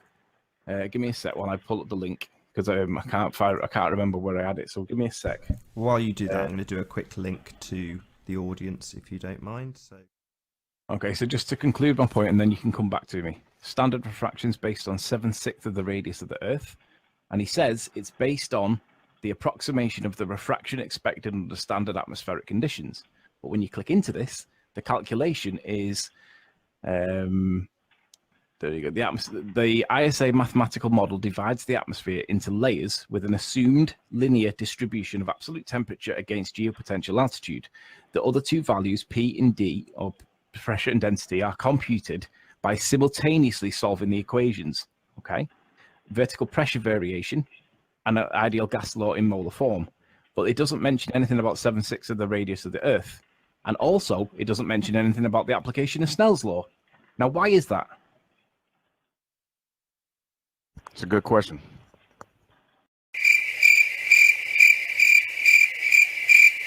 Yeah, so let's get Curve to answer, because Curve is the one that's asserting that standard refraction is a thing. I've just shown you that it's based on a 7/6 of the radius calculation, but it's based on the standard atmospheric conditions, which don't account for a 7/6 of the radius of the Earth, but also don't account for the application of Snell's law. But you guys include Snell's law. So why is that? How do you think the calculation is done, Riley?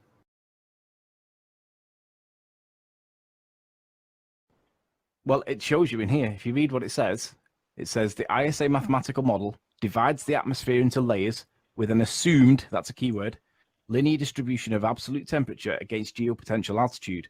The other two values, pressure and density, are computed by simultaneously solving the equations resulting from the vertical pressure variation and the ideal gas law. Doesn't mention Snell's law, and nowhere in this article is Snell's law mentioned. So my question is, why would you go into Snell's law when it's not based on this, which is what it's supposed to be, the standard atmospheric conditions?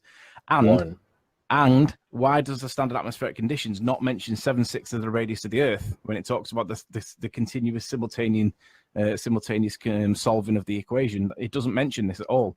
So this is bunkum, unless you could explain for why it should be there. And also, why is Snell's law not in the explanation for standard atmospheric conditions, of which this is based on?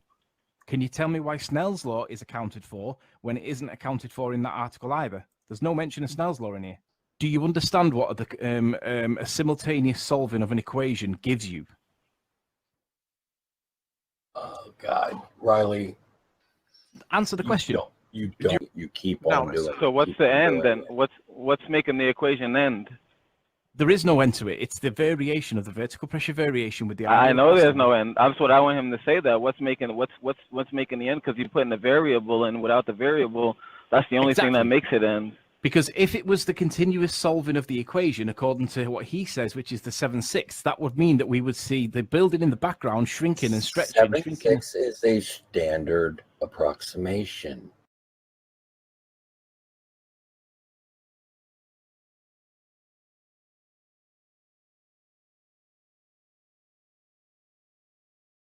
Yeah, but it's based on the atmospheric conditions here, because it says it is.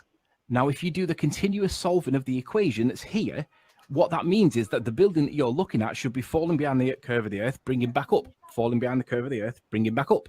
But that's not what we see, is it? It does when the conditions change. Yeah, but it's based on the atmospheric conditions here, because it says it is. Now, if you do the continuous solving of the equation that's here, what that means is that the building that you're looking at should be falling behind the curve of the Earth, bringing back up, falling behind the curve of the Earth, bringing back up. But that's not what we see, is it? It does when the conditions change. Yeah, but no. Changing conditions cause exactly that appearance. All up right, and so down.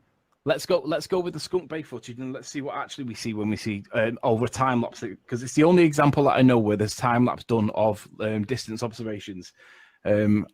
I don't think during. So he's trying to say that during the time of the observation, it's going to grow a hump, then it's going to curve. That's what the continuous fraction's going to a fraction's going to appear. That's what he's saying. Well, that's what curve. That's what that mathematics is saying. Yes. Over time with changing conditions, yes, the appearance changes. Okay, so let's see. So what is over time? How long is over time going to take, though? It depends on how long it takes for the conditions to change significantly. And the appearance will change in accordance with the degree of change. Let's show an example where we've got time lapse of a horizon and see what the effect of it actually is, because we can see this. There we go. This is it here. Okay, so we're at 9 a.m. in the morning. There's not a lot of atmospherics going on. You can just see a little bit of a shimmer beginning to come in. As we get up towards midday, we're getting to say nearly 10 o'clock now, and you're beginning to see the continuous solving of that pressure and the air density equation that we were just talking about. This is what we're actually seeing, and it shimmers. Now, notice this background. The mountain in the background, is it breathing? Now, is it falling behind the curve of the Earth?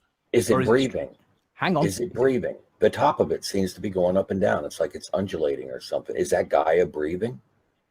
Is it stretching and shrinking, or is it falling behind the curve and coming back up again? Going up and down. You can see it. It's not falling behind the curve. You can see it. That's not the claim. Don't be a moron. No, but the claim is I'm talking about it going up and down, just like we claim. Yeah, but it's based on the atmospheric conditions here, because it says it is. Now, if you do the continuous solving of the equation that's here, what that means is that the building that you're looking at should be falling behind the curve of the Earth, bringing back up, falling behind the curve of the Earth, bringing back up.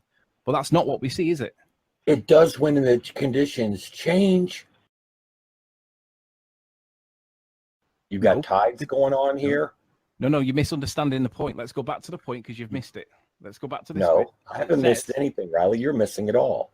No. It says it's the continuous. The other two pressure values are computed by simultaneously solving the equations from the vertical pressure variation and the ideal gas law. Okay, you're seeing the evidence here. This is what it happened. This is what.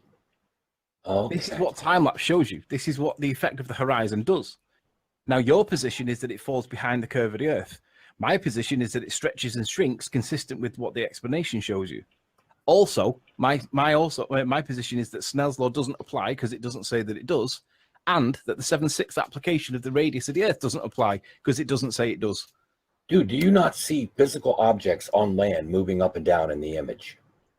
Yeah, but they're stretching and shrinking like a continuous solving of the pressure variance. And you see things moving. Do you think they're really moving, or do you think that's an illusion caused by the refraction?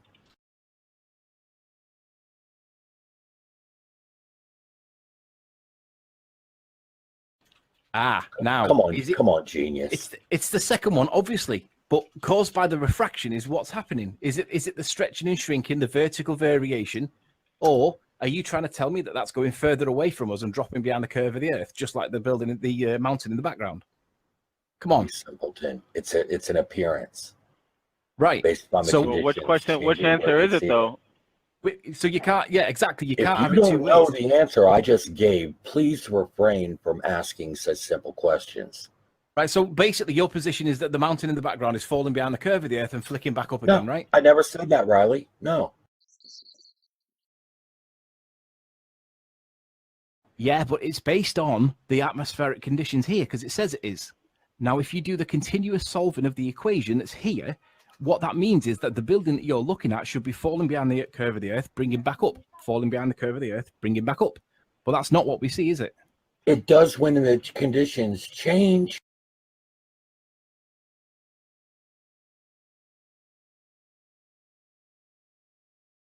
Well, that's in that case, you have to accept that it's refraction exactly the way we see it here, stretching and shrinking. You're either dead or you're alive. There's no in between. Yeah. So at 30 miles, and we know that that whole tower was meant to be obscured behind the curvature of the Earth, and we saw the whole thing. And you're saying that that's to do with refraction, but I'm saying that the effects of refraction are actually the distortion of what we see, not stretching behind the curve of the Earth. It's stretching and shrinking what we see, which is exactly what you're seeing evidenced here. I understand that what's described there is not the same as what's shown here, because that's an arc mathematics. You're either dead or you're alive. There's no in between. Yeah. So at 30 miles, and we know that that whole tower was meant to be obscured behind the curvature of the Earth, and we saw the whole thing. And you're saying that that's to do with refraction, but I'm saying that the effects of refraction are actually the distortion of what we see, not stretching behind the curve of the Earth. It's stretching and shrinking what we see, which is exactly what you're seeing evidenced here. You're either dead or you're alive. There's no in between. I understand that what's described there is not the same as what's shown here, because that's an arc mathematics. That's not mentioned. And Snell's law isn't mentioned neither. Standard refraction of 7.6. Why should it mention Snell's law? Like, why do you think it should mention Snell's law?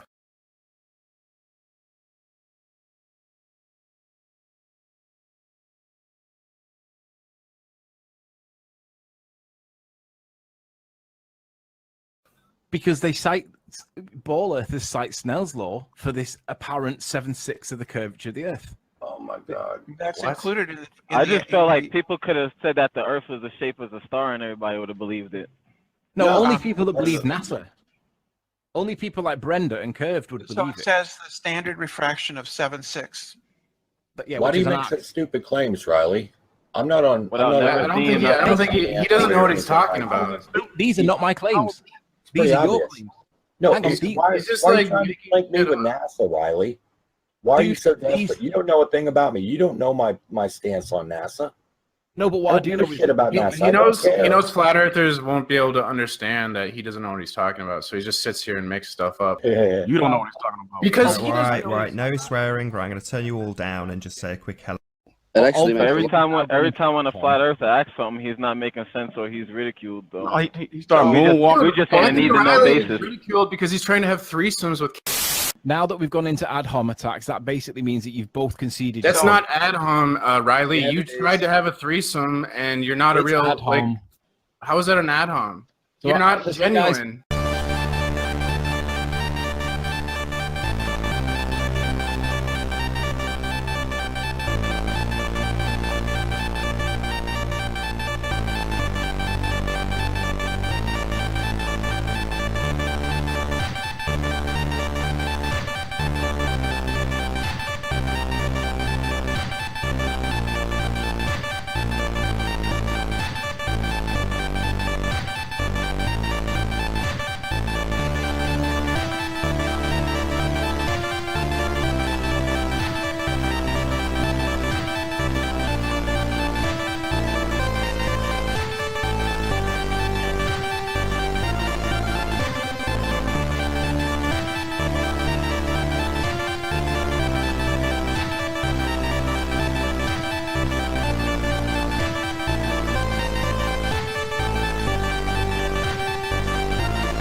You're either dead or you're alive. There's no in between.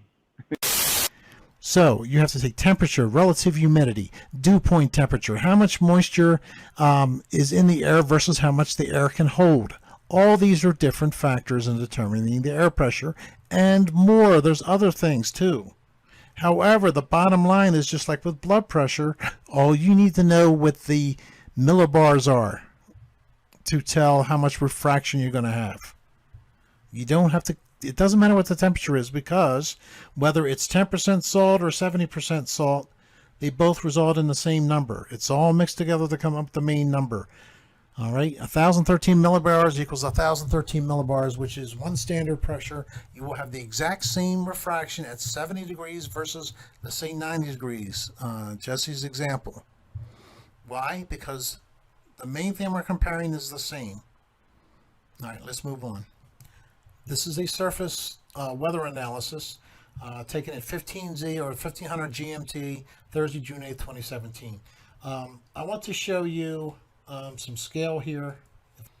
I lived in Maryland, so this is the most you can zoom this map. So I'm going to go with top zoom. You see this little circle here, or where my cursor is, and this little square here? This is Baltimore, Maryland. This is Washington, D.C. This little teeny space right here is 40 miles apart. Roughly the same distance where Tony's doing his experiments over in the UK. All right? Barely a difference. Now, I'm going to pick something that's not so conglomerated together there. Let's pick the middle of the country. I'm going to pick Missouri. Why? Because there's a high pressure here that's going to take you, no matter what direction, away from this high towards lower pressure. Now, we could go the other way, low towards high. It doesn't matter. It's just a matter of what, are you looking away from the high pressure or towards the high pressure? Now, let me just give you one quick overview of one station here so you can see how this works. See this little line to the bottom? Okay, this is about 190 degrees. This is from the south-southwest winds at 5 miles per hour. The temperature is 72 degrees Fahrenheit. The dew point temperature is 55 degrees Fahrenheit. The barometric pressure in millibars is 1,017.7. The 10 is dropped off.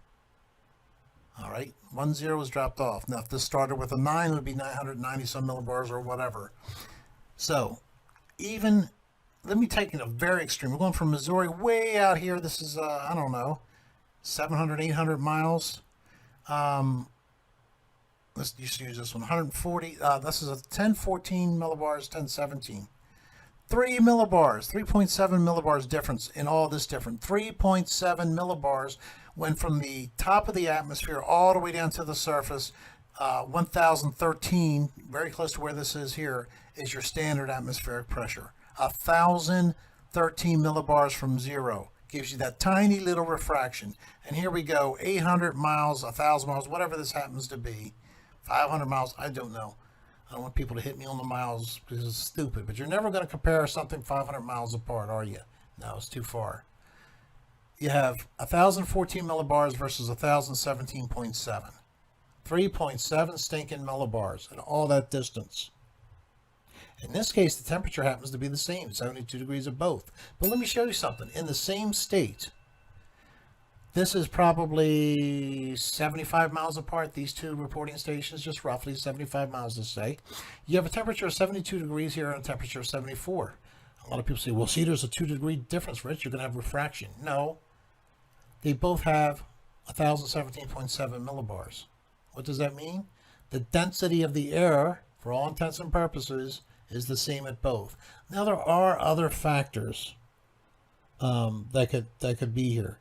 For example, it's a little bit drier here, so the refractive index might change by 1/10 trillionths, I don't know, of a point. But for the most part, it's all wrapped up in this number right here. You don't have to worry about the temperature. Now, let's go through the whole state here. 73 degrees, 75, that's the high so far. 75 in another state. 74, 72, 69. Oh, 69, we got a 69. All right, in one state, from here, where's the 75 to here? That's 150, 200 miles at least. 200 miles is called. 200 miles, we have a 6-degree difference in temperature. 6 stinking degrees. What's the difference in the density of the air? This is 1,017.3 millibars. This is 1,018.1. Less than 1 millibar difference. Or I'm sorry, less than 2 millibars difference. 1.8 1.8 millibars difference, 1.8, when we get this tiny refractive index of 1.0 to 1.00027 from 0 millibars to 1,013 millibars. Incredible. So you tell me how far, we're generally talking 35 miles, this kind of distance here in Maryland, okay, this to this. This is what Tony's doing, this to this. And you're talking about refraction, raising things up, like somebody said it was raising up 400 feet or something. That's just simply a please. You don't understand what's going on. This is what you look at. Forget about temperature. Now, if you have a 72 degree temperature, let's say it's 6 feet, when you're observing at 6 feet, and by the way, Tony was like 10 inches above sea level, so that's not even the case. But let's say you had 72 degrees, and on the surface where you're looking 35 miles away, it's 90 degrees because it happens to be where a street is. And it's 90 degrees and you're looking through it. You're going to have distortion at the bottom. It won't raise it up. It will distort it like we saw in the sun. So hopefully this makes the point.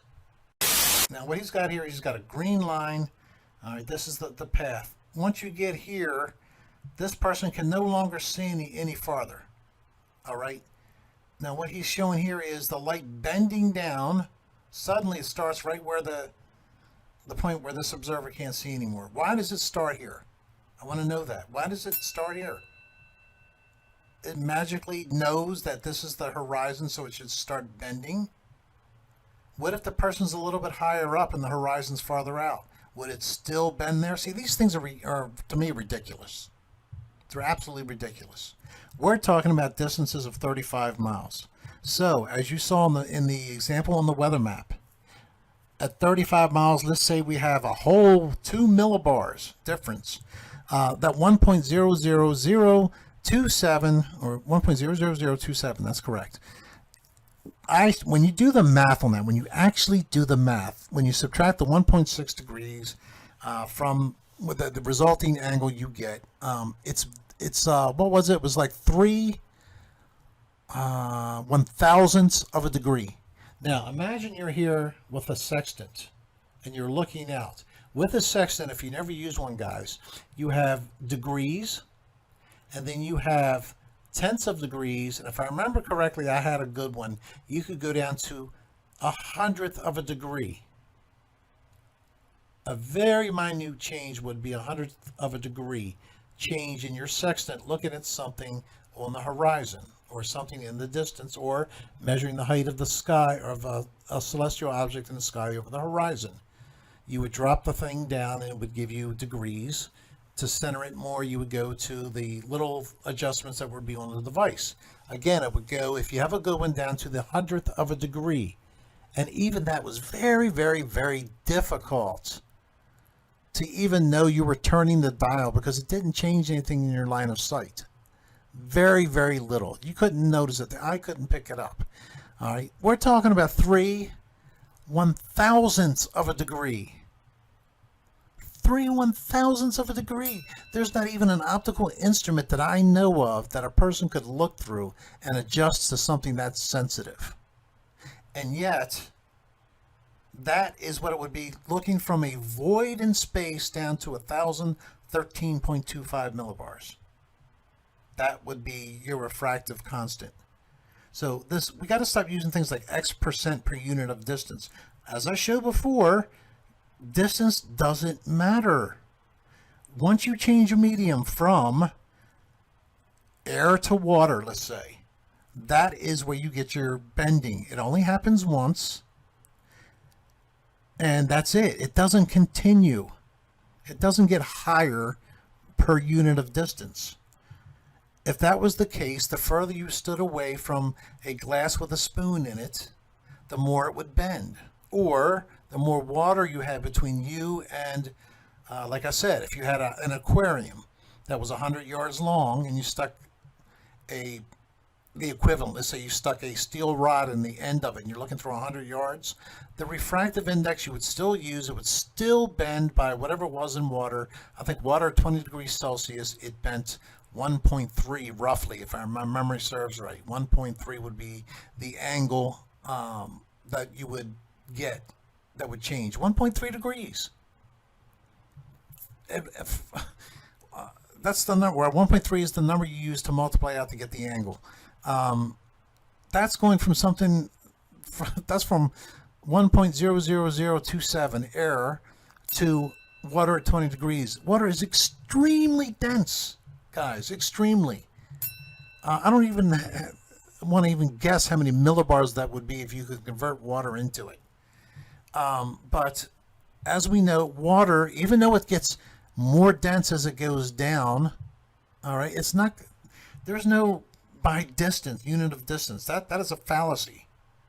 You're going to have one abrupt change. In this case, they're going to say it's going to bring it up by a certain amount. In this case, it's like 3/100,000ths. Even if we're going from the void of space to one standard atmosphere, we're using 1/1000th of a standard atmosphere change in 35 miles. And that's being generous. The sun, the light from the sun. The light from the sun travels through layers of different temperature and density, refracting by refractive index percent. That has nothing to do with what we're talking about. Sunlight has nothing to do, or the heat or different layers of temperature the sunlight is going through has zero effect on what we're talking about. Zero effect. I'm sorry, it just doesn't. The light, whatever the source, the sun, a street light, whatever, a spotlight, whatever you want to use to illuminate this person all the way to the object, whatever it is, moonlight. Let's use moonlight because there's no different. Well, no, let's just use you just have street lights along the whole way. So the light has nothing to do, the temperature that the light's going through before it strikes the object has nothing to do with it. We're not talking about the vertical, we're talking about the horizontal. And I'm even giving it to you even though it's impossible. It's impossible for a person to only be able to see to here. And this is where the evidently just past where the person can see to is where the bending starts. Like I said, it's one bend. For it to raise it when you couldn't see it in the first place, and now you can. This is not the best medium to show you this. I'll show you that when I do the short version. But you can see this is totally crazy. Temperature has nothing to do with it, as long as you know what the millibars are. So Tony, next time you do it, find the nearest weather station to you, or just pick one. Let's say you're south of the tower. I think you're roughly south. Pick some weather station south of you. So you have even a more extreme, or you could take your own barometer there, but you have to know how to adjust it. If you want to know how to do that, let me know. So you can adjust it to sea level. But anyway, you're going to be at sea level, so that should be. But some barometers are off. You have to make an adjustment. So you take what you have there. You have an observer, let's say at the tower. Have them have a barometer at the same time. You, in fact, get two barometers, synchronize them. Take one where you are, one at the tower. Once the barometric pressure is confirmed at both, then you can do your little measurement, and then you can tell what the refraction is going to be. I can tell you one thing, it's such a small number, it's going to be less than 3/100,000ths of a degree on a sextant. Less than 3/100,000ths of a degree on a sextant. That is not going to raise this anything that you can see. So I'm going to end this here. Temperature makes nothing. Know what your air pressure is. That's your density. Standard air has a density of 1013.25 millibars. And standard water has a density of whatever it is. And the difference between the two, if the water is at 20 degrees Celsius, is going to give you a value of 1.3. We're talking a value of 1.00027 from void of space to the human on the surface. And it doesn't matter what the temperatures are in between, does it? No. As long as you're at standard atmospheric pressure. In any case, this person would be looking down always at the object on the horizon. They can't see past it, so I don't know how, if they can't see past it, light is going to raise it up and then let them see it. I just don't get that. Maybe I'm wrong. I'll think it over, guys. But this whole temperature thing and this traveling through a layer and reflect by the unit of distance it has no part of the equation. None. Unit of distance means nothing. It doesn't matter if you're, it doesn't matter. Unit of distance means nothing. What the pressure is here, the air density is here versus here, matters. And as we saw on the weather chart, you can have, let me see. Let's say you're here looking out towards this low. You're going from a higher amount of air pressure to lower. Let's say you're out here happening to look this way. You're going from lower to higher. It can work either way, guys. To assume that it's always going to raise something up is a fallacy. It just is, unless you want to say, well, you're always looking, Rich, through more and more atmospheric density as you go out in the distance. Well, what if you're looking at a low pressure, where low pressure is coming, and it's normally less when you're looking out that way? How much low pressure has to be there before it compensates for the amount of density it's looking through? But I'm even going to give you that. Like I said, 3/100,000ths of a degree on a sextant is looking from a void to the surface of the Earth. How much less when you're looking at something that's got the exact same freaking air pressure over 100 miles here, or whatever this is. Say it's 80 miles, 75 miles, I think is what I said. Even though it's 2 degrees warmer here, the only difference that's going to make is maybe you get a little wiggle on the horizon versus if it was exactly 72, but you're not even going to get that. So that'll end this, guys. I hope that answers the thing for you, Jesse. Hopefully it makes sense to you now. Okay, here's your initial one you sent me. I gave you everything in this. I said, okay, you know, this will bend up even though you can't see it. It's just, none of this makes sense. I'm sorry, guy, it just doesn't. There is no unit of distance in the calculation. It means nothing. And the sun going through different layers of hot and cold as it comes down means nothing. Absolutely zero. It's like, what was the lottery number yesterday? That'll change the refraction we see here. And of course it doesn't. So it's just as irrelevant as this stuff is. I had density altitude charts, pressure altitude charts. I was going to show you how looking over a long distance is nothing for refraction purposes, density purposes. You know, you have people that think they know what they don't know. This has been my thing, guys. From the age of 5 or 6, I've been into weather. I'm 56 years old. I did this as my profession. I understand this. Let's look at this glass of water. Less dense air, more dense water. The greater density water makes the spin bend which way? Down. More density makes it bend down. Now, I had all kind of things explaining this. I'm just going to try to make it as simple as possible.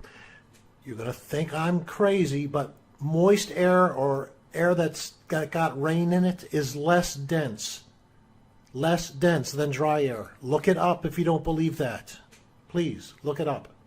So if you're looking through if you have a whole bunch of moisture, it makes it less dense, right? Less dense does bend up, but you're not going to see the mountain in that situation. When you actually can see, when you can stand on, like we saw the 45 to 60 mile pictures from the shores of Lake Michigan, looking at Chicago, there's no rain in there. There's no fog. If there is, you can't see Chicago. So you're getting a more dense atmosphere.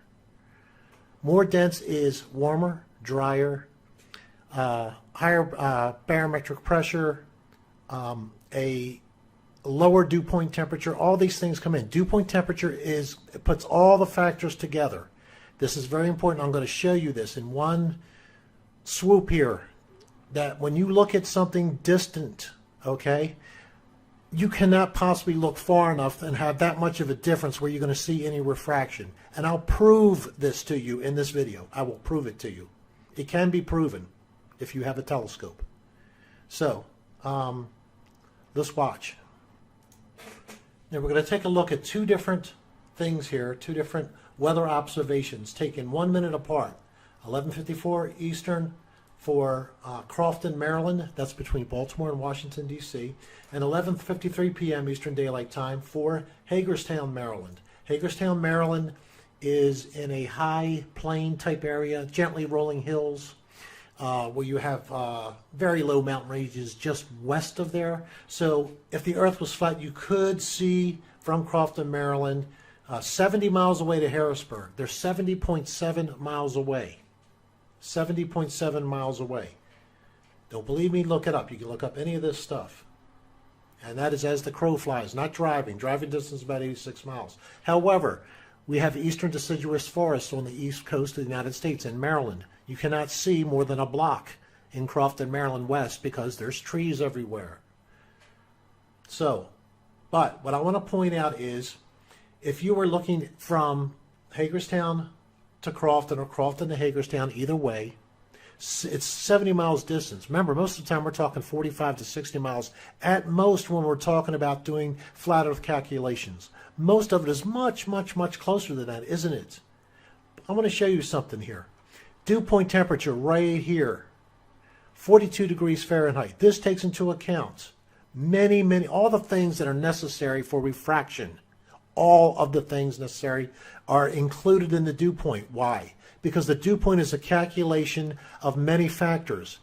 The dew point will change with a change in barometric pressure, your relative humidity, wet bulb temperature, dry bulb temperature, density, altitude. I mean, all these things go into the dew point.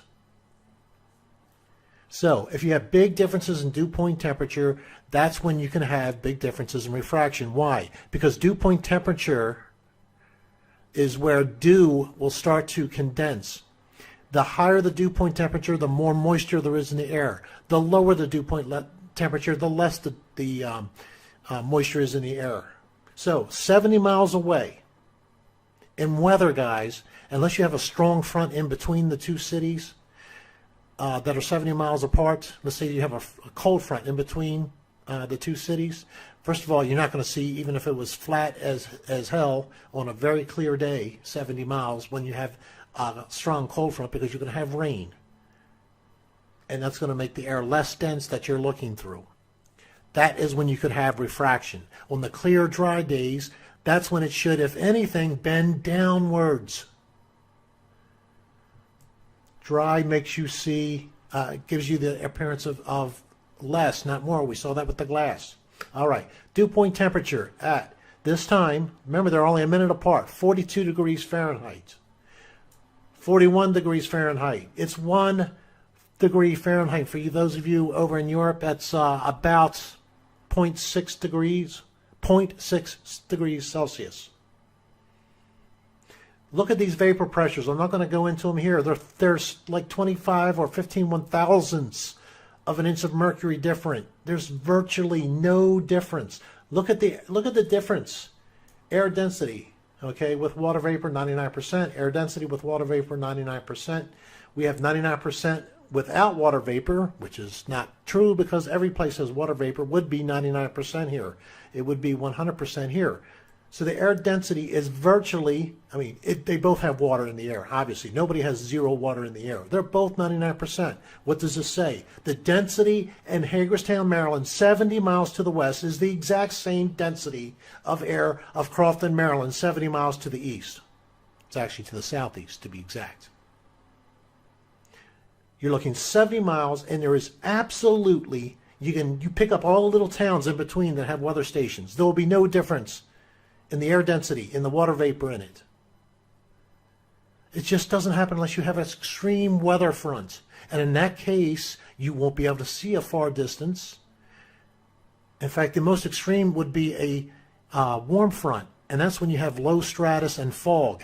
That's when you can get those inversions that they claim to happen in Chicago. That's when those inversions are lifted like they showed. But what they didn't tell people was it was upside down, right? Yes. Of course, they made it flip upside down and then flip up again. But that would not happen 40 miles away. That could only happen when you have an extreme amount of difference in the density, such as fog or what's called, if you're familiar with the term clear air turbulence, it's where planes have turbulence, where there's no clouds. That is because they have there's near 100% humidity in the air, but for whatever reason, or even at 100% humidity, for whatever reason, a cloud has not formed.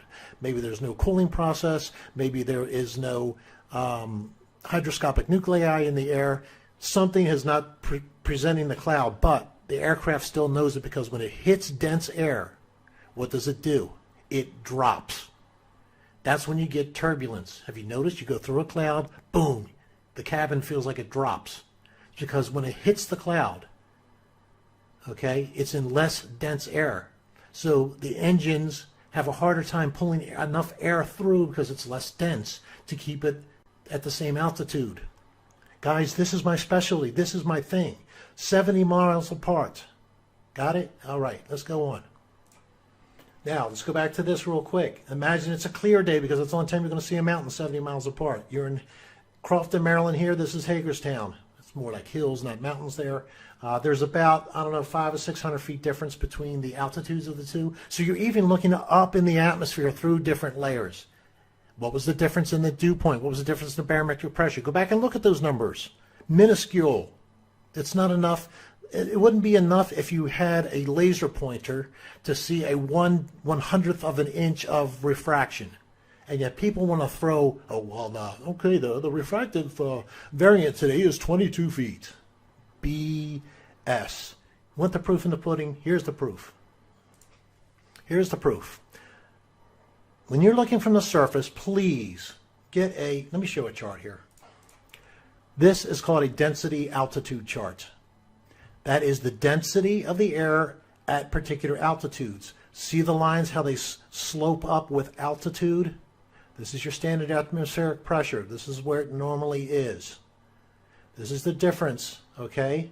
Well, this is the pressure altitude here. Let me show you that this goes into the density altitude, as you can see right here. This line going this way is the density altitude. Here's your figures over here at the 15,000 feet level, 10,000 feet, whatever. So you're going to have more refractive ability looking up than you are looking this way. Why? Because you're looking at a lot more than 70 miles in most cases. All right, you're looking all the way up to the stratosphere.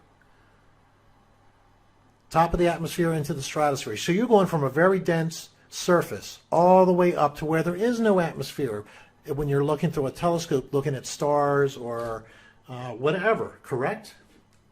Absolutely. You're looking through much more telescope going up than when you do going this way. Now, let me explain a few things very quickly in case you didn't know it. You can get a telescope. You can put it on what's called an equatorial mount. You can put a drive on here and connect it to a computer that will drive this thing. You turn it on, it will recognize its latitude and longitude where the telescope is placed. You say, okay, I want to look at the moon. So it syncs up and it learns what your latitude, longitude, and your local time, and it pulls in the astronomical data that was written into this thing months, years, maybe even a decade earlier now. So this is how long this technology has been around. You can get drives from 10 years ago, 20 years ago, that still have data in it for now, that tell you when the sunrise will be, when the moonrise, when the stars, the planets, where they are in the sky. You can say, okay, show me Jupiter. This thing will say, all right, your latitude is 72.4 by 43.6, whatever, and your local time is this, and Jupiter should be right here right now, and the telescope will swing over and follow it the rest of the night. In fact, it'll follow it from the time it rises, gets overhead, and falls. So you're going to go through all different kind of conditions. When it's near the horizon, it's going to be looking at all the density this way of your atmosphere, and when it rises, it's going to be going through even more. You're going to be looking at even more, okay? Now, what factors do we have? You could have clouds, you could have clear air turbulence where there's more. You're going to have a lot of areas of more to less dense, even with no clouds. So that will change if it was going from clear to water. You would think it would be enough change in refraction so that the telescope wouldn't follow it, right? The telescope doesn't actually see it. It doesn't say, oh, there's Jupiter. I got it in the center. I'm going to track it now. No, no, no. It's all by the computer. And guess what, guys? No matter what your atmospheric conditions are, it's not enough to keep it from being in the center of your telescope. It might move it. You know, if you have really drastic differences between the surface and up high, you might get maybe, I don't know, maybe a quarter of an inch, what looks like a quarter of an inch movement from dead center in your telescope. maybe, and you're looking at objects 250,000 to supposedly million miles away, and you're looking through all these different layers. You have clouds go by. When you look up at the sky, many people have seen this. You see the moon. You'll have sometimes puffy clouds go by, but you can still see the moon behind it. And you'll have high stratus clouds or high cirrus clouds move in front of the moon and things like that. It doesn't change the moon's position. It doesn't change the moon's position. It might make it brighter or less bright, but it doesn't change the moon's position. And you're changing drastically the amount of moisture you are looking through this whole layer of atmosphere when clouds go over it and not. Cirrus clouds you can see through. It doesn't change the position of the moon any. So you're going to tell me there's enough moisture looking east, west, north, south at an object on the horizon so that you have to calculate what refraction is? Come on, guys. It's bunk. This is proof. This telescope never fails. And it would fail. It might say, okay, if it's moist in the atmosphere, you might have to calculate, plus or minus whatever for refraction. You never have to do that. If it'll follow whatever you put in there, it'll follow it from the time it rises, goes overhead, and sets. It just will, guys. No errors. Years in advance programmed. And all this talk about the Earth shifting with every time there's a big earthquake, no, that's all bunk. We'll get into that another time. One last thing I want to cover because I saw it in the comments. Somebody was like, oops, you can't explain why you can see the sun at 270 degrees or 090 degrees on the equinox dates. Everybody on the Earth supposedly sees the sunrise at 090 degrees. I don't think that's true anymore. I think there's a couple degrees variation. I think we proved that now over the years. Doesn't matter. It is close. But here's the deal, guys. You can't explain it on a ball either. Oops. You cannot explain it on a ball either. There's no way you can have someone in North America, or let's say up near the North Pole, and someone down near the South Pole, and someone at the equator, and in between both the North and the South, all see the sun and the sunrise at 090 degrees on the equinox dates. It just doesn't work on either model. It does work, and it is in itself, this is the most underrated aspect of knowing that science is lying to us. And you can prove it yourself.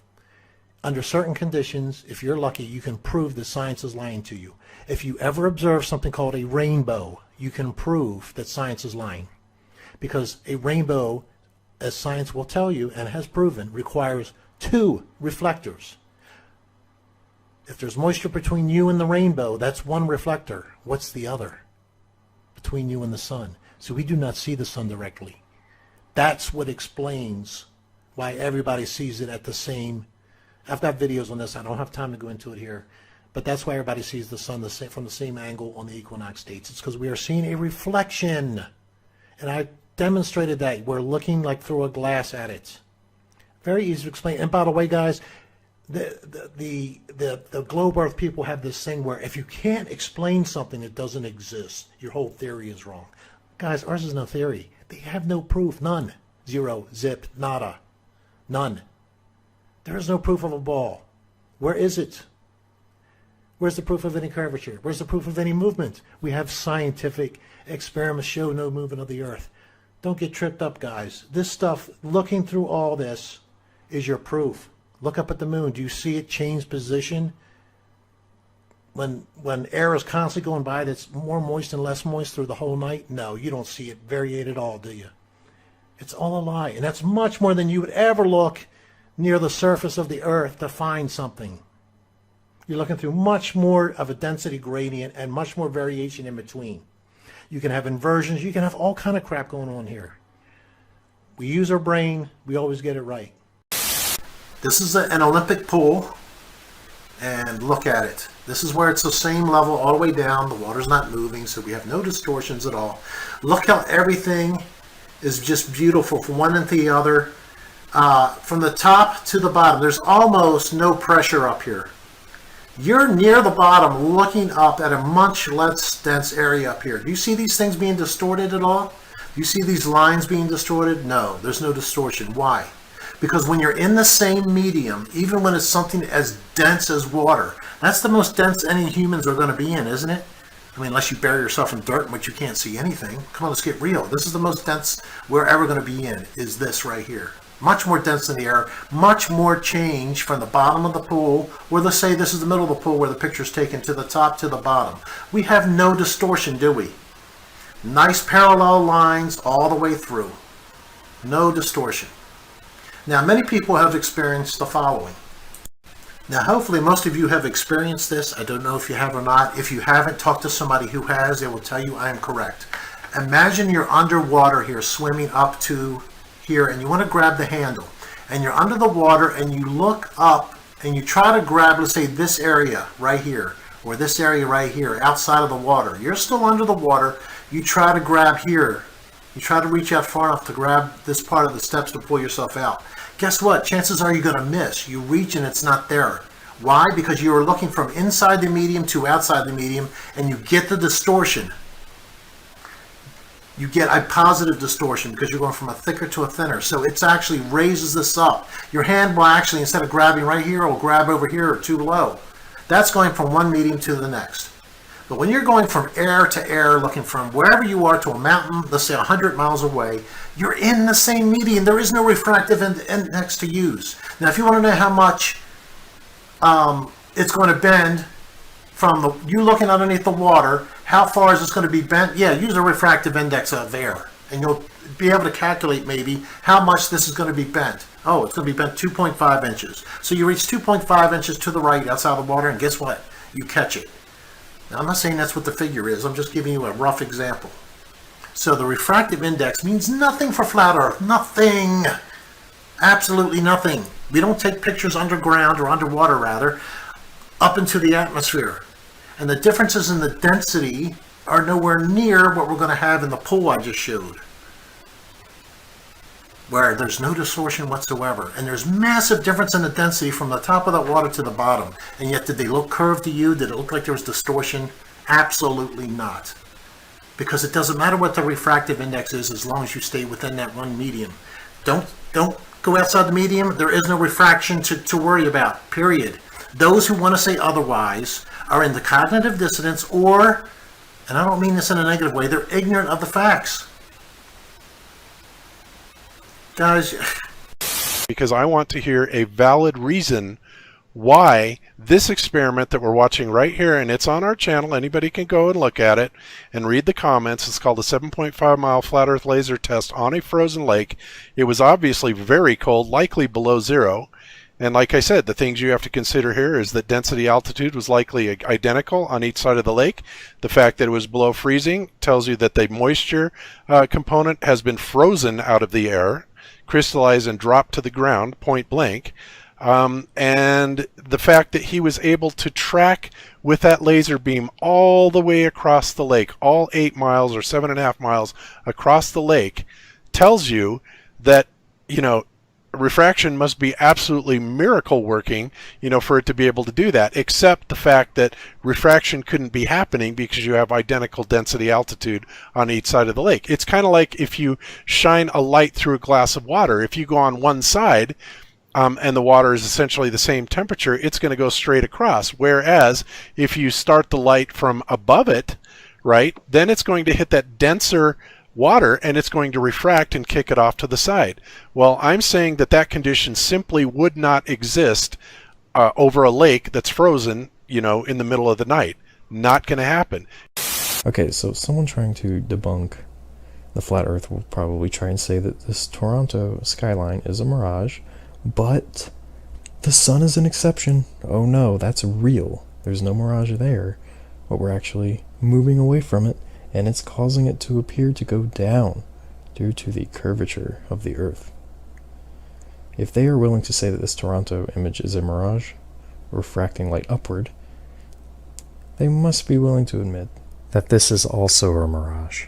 But let's say they do, because pictures like this clearly depict that it is a mirage. It's just being refracted the other way, being refracted upward. Then if it is being refracted upward, how can you explain how it appears to set and to sink on the horizon? and then they say, oh, well, that's just the curve. So you can't have it both ways. It's a mirage. It's causing it to look like that. We know that refraction works in both ways. It can refract up or down. So in this situation, if it appears to dip below the horizon, and you admit that light refraction is at play here, then it must be refracted down. If it were truly the case that it was actually being refracted upward, causing it to look distorted, and then it goes down just due to us rotating away from it, then this should not happen anywhere. Remember, with regards to what you think you learned in school about physics and science, school does not teach you to think critically.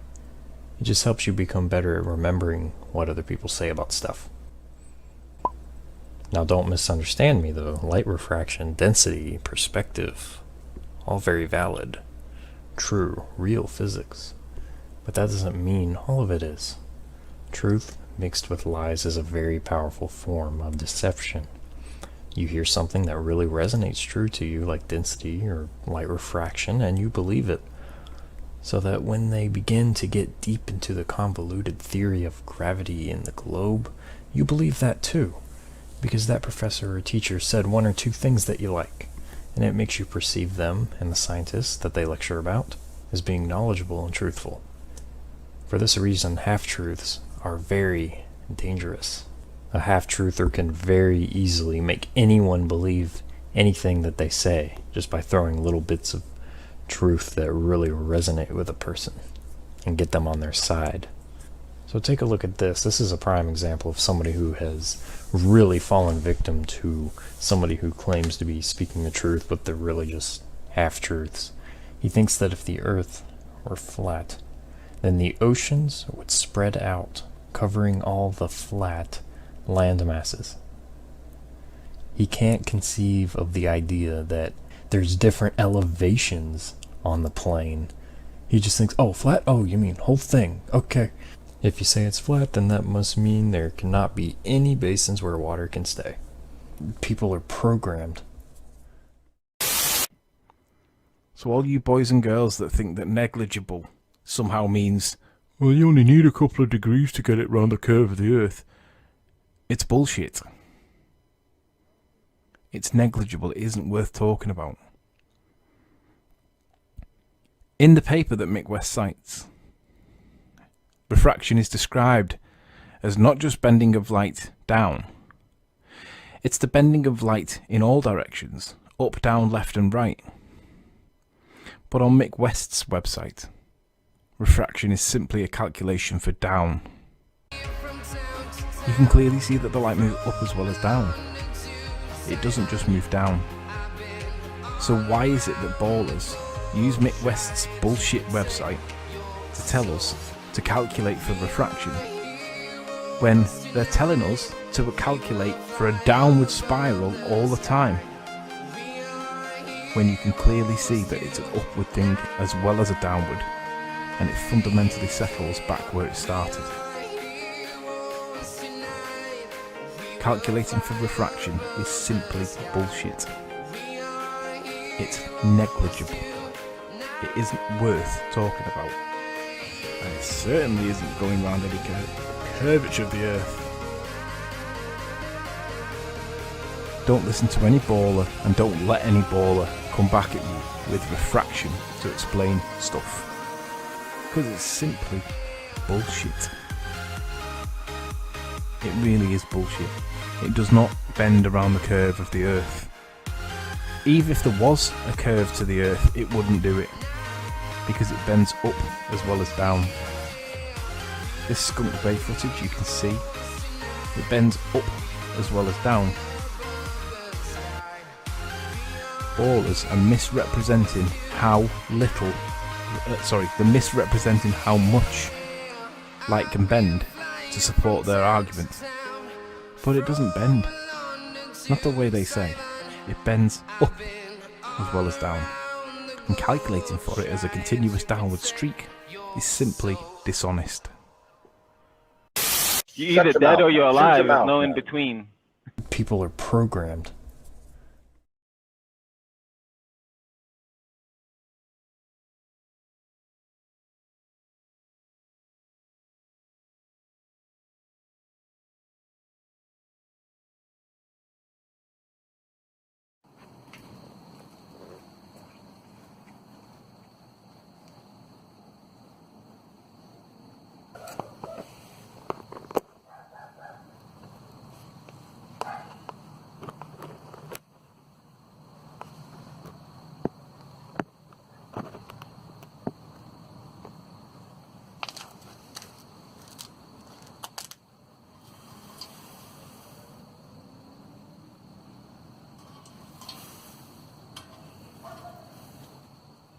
So people realized that the world is curved.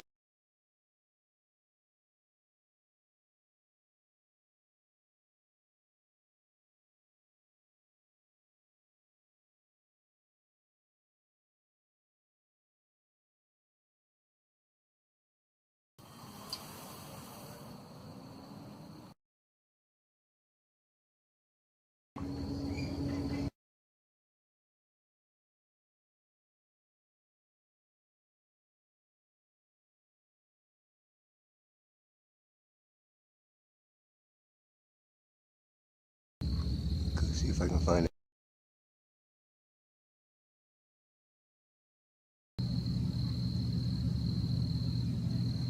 Oh, there's the north rack. Look at that. Even got that light flashing on it, on the north rack. And look at the water well behind it. Oh, yeah, baby.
Look at the water well behind it. Oh, yeah, baby.